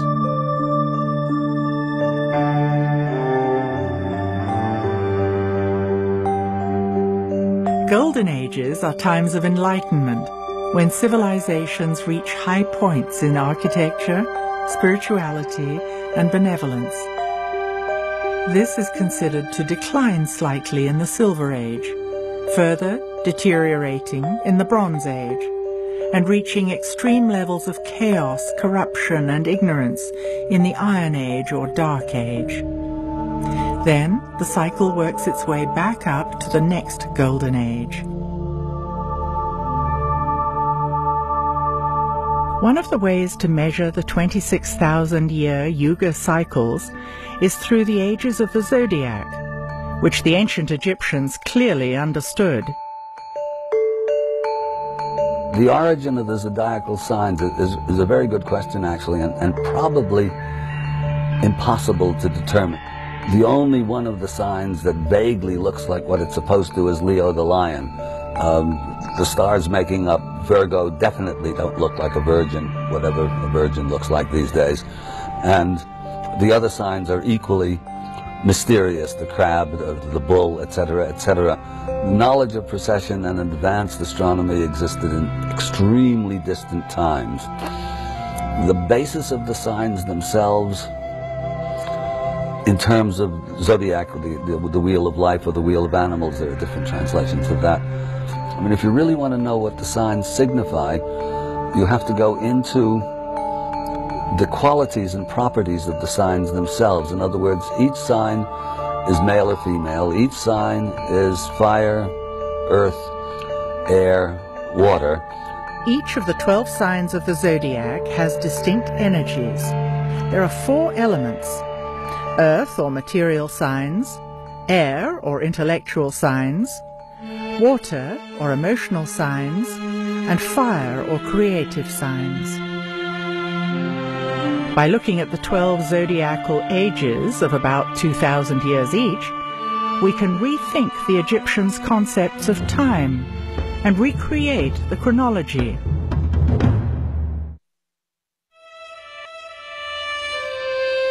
There's a gap in our historical record. The Palermo stone and the Turin papyrus are evidence from the Egyptians themselves and convey information from rulers far back in Egyptian history. And they give the regnal years and the name of each of these rulers. And when you compute all of those names and put the numbers together, you get a date somewhere around 36,000 BC.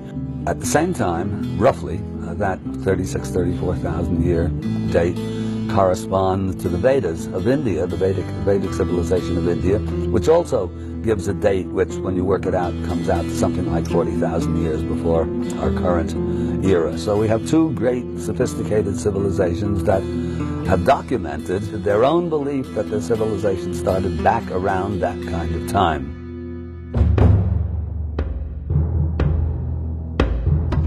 It is interesting to note that this is roughly 1.5 precessional cycles ago, dating back to a previous golden age.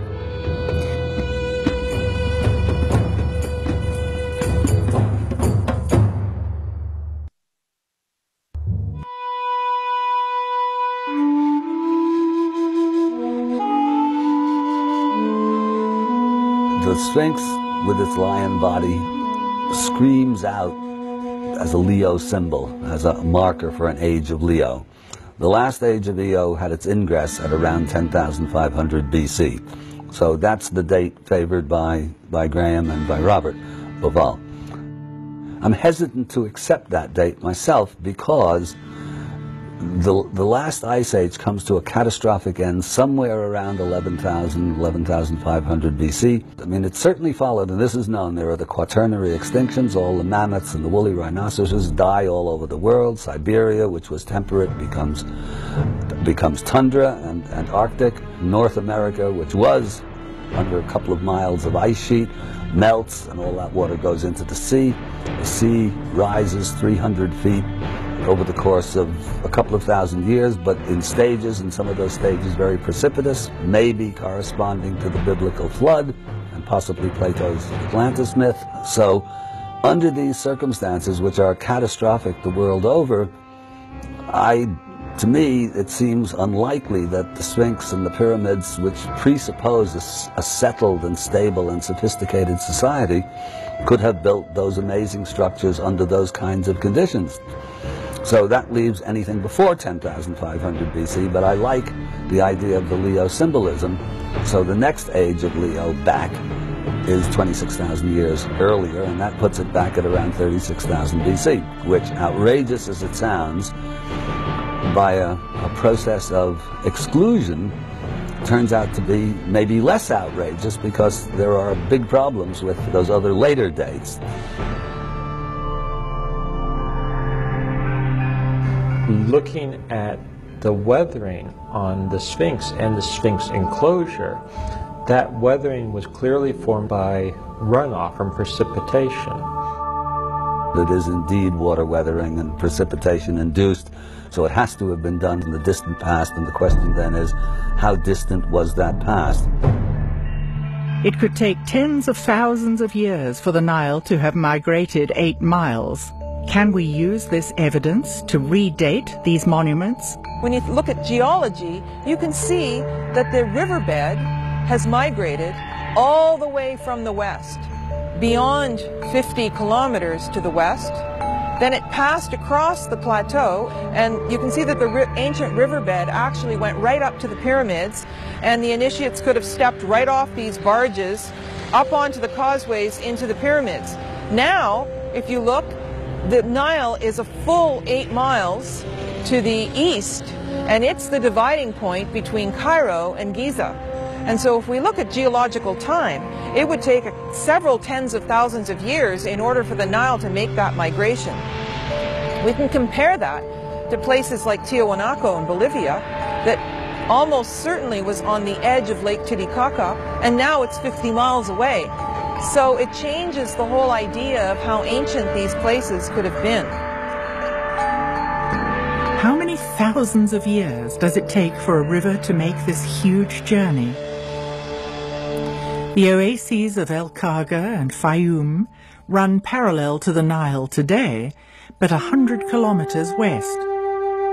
It seems that the river migrated all the way from here to its current course. Evidence of ancient human settlements has been found in the area that is now desert, but once had water.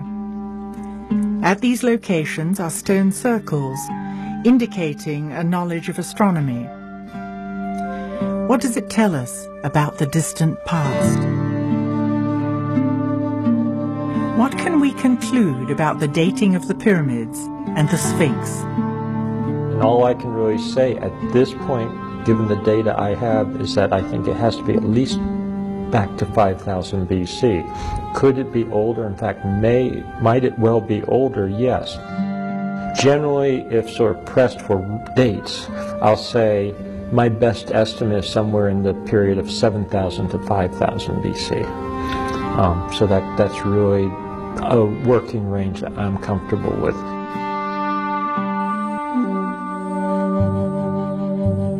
We're also finding elsewhere in Egypt and around the world that other things were happening in that same period, 7,000 to 5,000 approximately BC, that to me puts the Sphinx into a larger regional and global setting, that it's not just an isolated thing.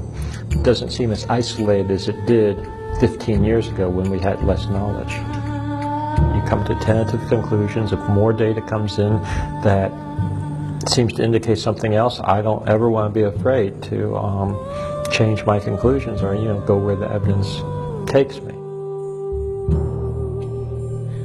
I'll stick with my extreme 36,000 BC date until proved otherwise, and if proved otherwise, I will change my mind.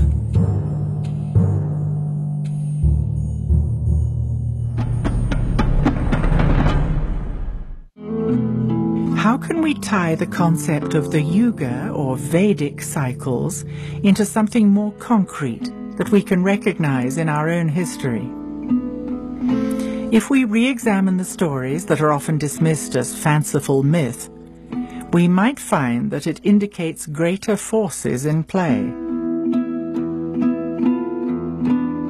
Those of us that are seriously looking at this old Vedic concept of the world ages, the cycle, we know that the golden age, the last golden age, basically the peak of the cycle was about 11,500 BC, highest point.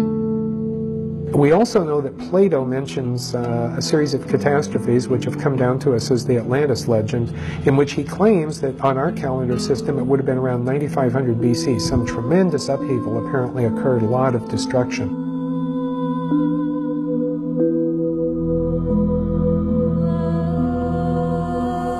Isn't it also possible that for all of those maybe several thousand years, whatever those catastrophes were so cataclysmic that even with that silver age or golden age consciousness, they weren't fully able to recover? The end of the golden age and the decline into the falling silver age, or what we would refer to as mental age, marked the time at which we were falling out of a state on this planet where the average person had the potential or capability to be in a state, a very high state of awareness. And they were a far more enlightened and benevolent society than we would be able to even imagine now, but they were beginning to lose that almost divine state that exists in the golden age.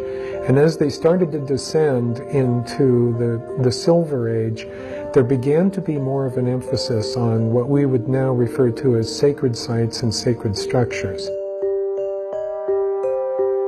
You could almost think of them as machines to enhance consciousness or to create an environment where, you might call it altered states of experience, but changes in consciousness, expansion of consciousness.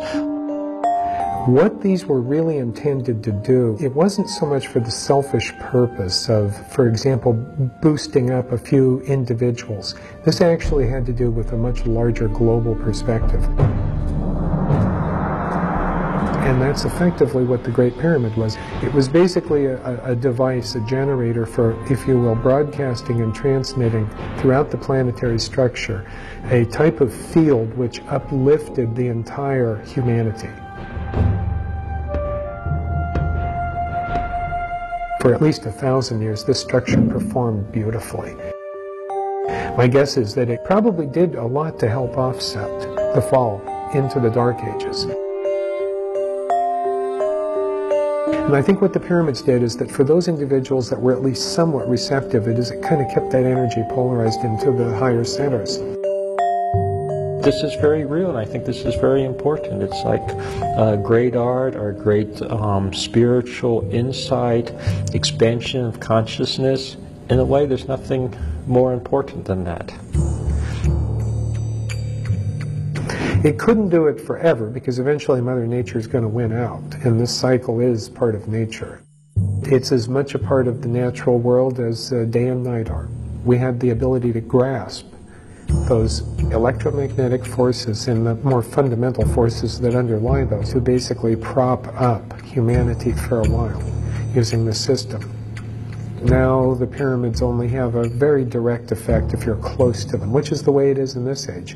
You know, if we go stand in the pyramid, we might feel an effect like that. But I suspect thousands of years ago, you didn't have to be near it. I think it was probably a global effect.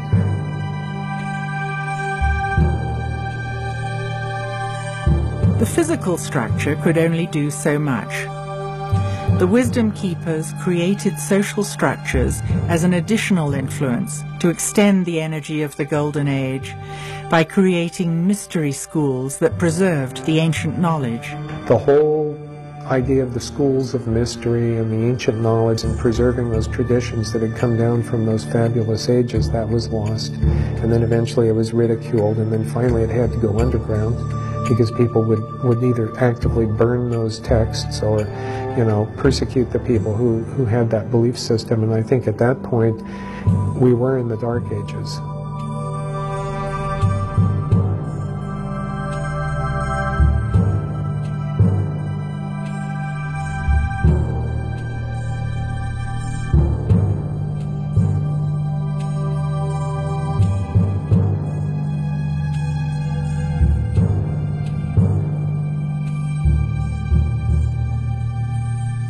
The exact end of the cycle of darkness is approaching.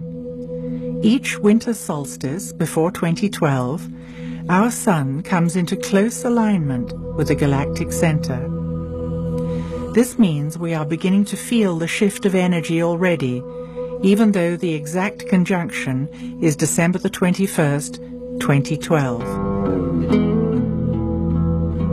So all signs point to the interpretation that we are deep into the period of increasing darkness. What happens at the end of that downward trend is a turnabout. And I believe that that's where we are right now in history.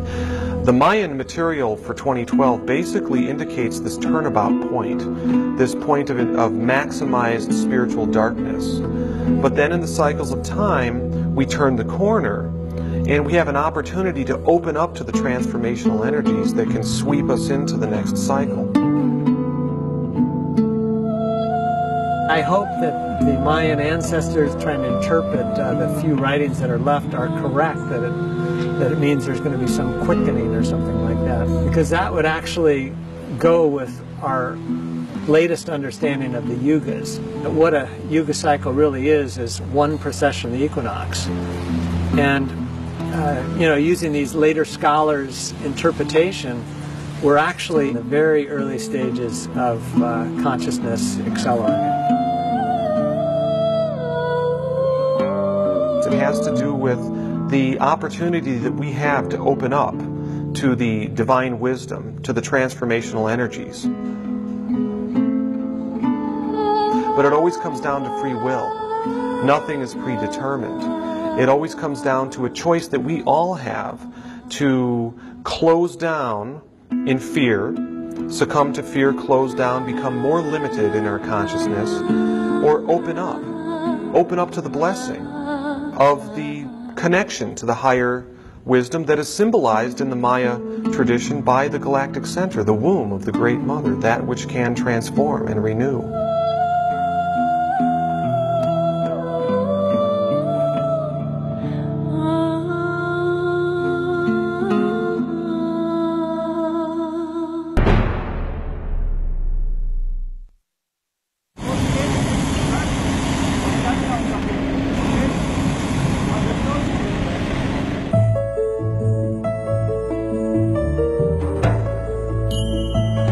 The ancients have had it right?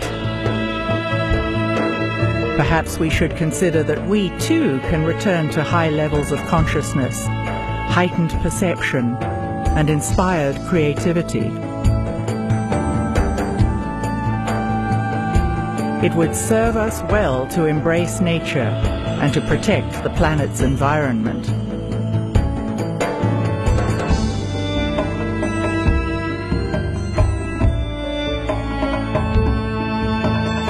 Can we go beyond religious dogma and allow ourselves to imagine what lies beyond death?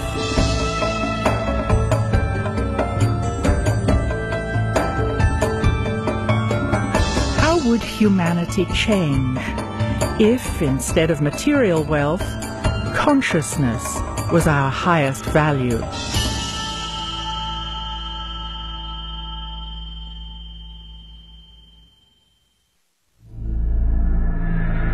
The ideas depicted in the Pyramid Code revolutionize accepted beliefs about the purpose and the age of the pyramids and the Sphinx. Clearly not tombs, these ancient structures may have been used to access and transmit a type of energy that affects human consciousness. We have seen concrete evidence of high-level technology with laser-cut crystals, polished black basalt floors, and curious and sophisticated instruments, including those that generated energy from sound and light. Looking at the old riverbed, it seems clear that the Nile has migrated over time, and that it once flowed to the east of the pyramids. The ancient Egyptians built temples using sacred geometry corresponding to cavities in the human body. They had a profound belief in the significance of the stars and how the patterns of the constellations corresponded to our place in the cosmos. They understood large cycles of time, and they kept meticulous records of the motion of the stars and planets. The ancients had a deep respect for the sacred feminine principle and the importance of balancing the sacred masculine and the sacred feminine. From pre-dynastic to dynastic times, the ancients maintained a deep reverence for nature. They were astonishingly creative and artistic. From clues left on temple walls, it seems clear that our Egyptian ancestors accessed altered states of consciousness. Their primary concerns were how we arrived in our earthly bodies, described in terms of biology, and what happened when we left our earthly bodies, described in terms of cosmology. Our ancestors left clues embedded in symbols that had multiple layers of meaning.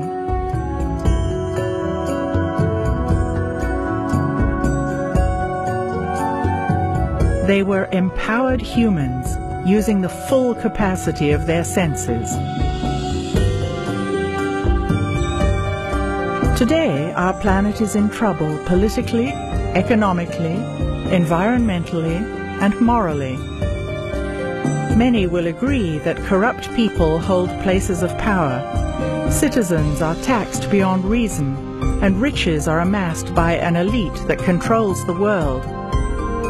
With all this evidence of the sophisticated science left by the ancients, can we still uphold the belief that we are the most advanced society that has ever existed on planet Earth?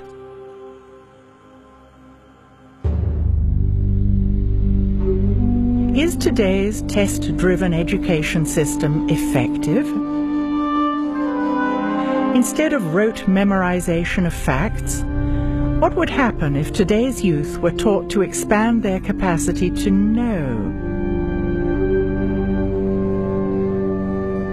If we were taught to seek truth and justice, living by the ancient law of Ma'at, how would our society change? Taking our cue from the ancients, if we live in tune with nature, in an atmosphere of creativity and peace, and if we connect to spirituality, is this the answer to a healthy future for humanity? The ominous date of December the 21st, 2012 is fast approaching. Does this herald doomsday, or could it be a powerful gateway into new ways of being and thinking? Are we turning the corner and ascending out of the age of darkness to journey toward a new golden age? Is it possible that the ancients, living in a golden age in the distant past, were able to see into future cycles of time? Could they have predicted that humanity would plummet into the depths of collective despair? Could they have predicted that humans would be disempowered, thus losing their connection to spirituality? Did they leave magnificent structures skillfully aligned to the stars and encoded with symbols to act as a trigger for us to wake up now? It seems humanity is at a crucial juncture as we approach 2012. Are we ready to walk forward into a new future? Have we finally cracked the pyramid code? Wake up. We have it. We got it. Just know that we have it. And it works.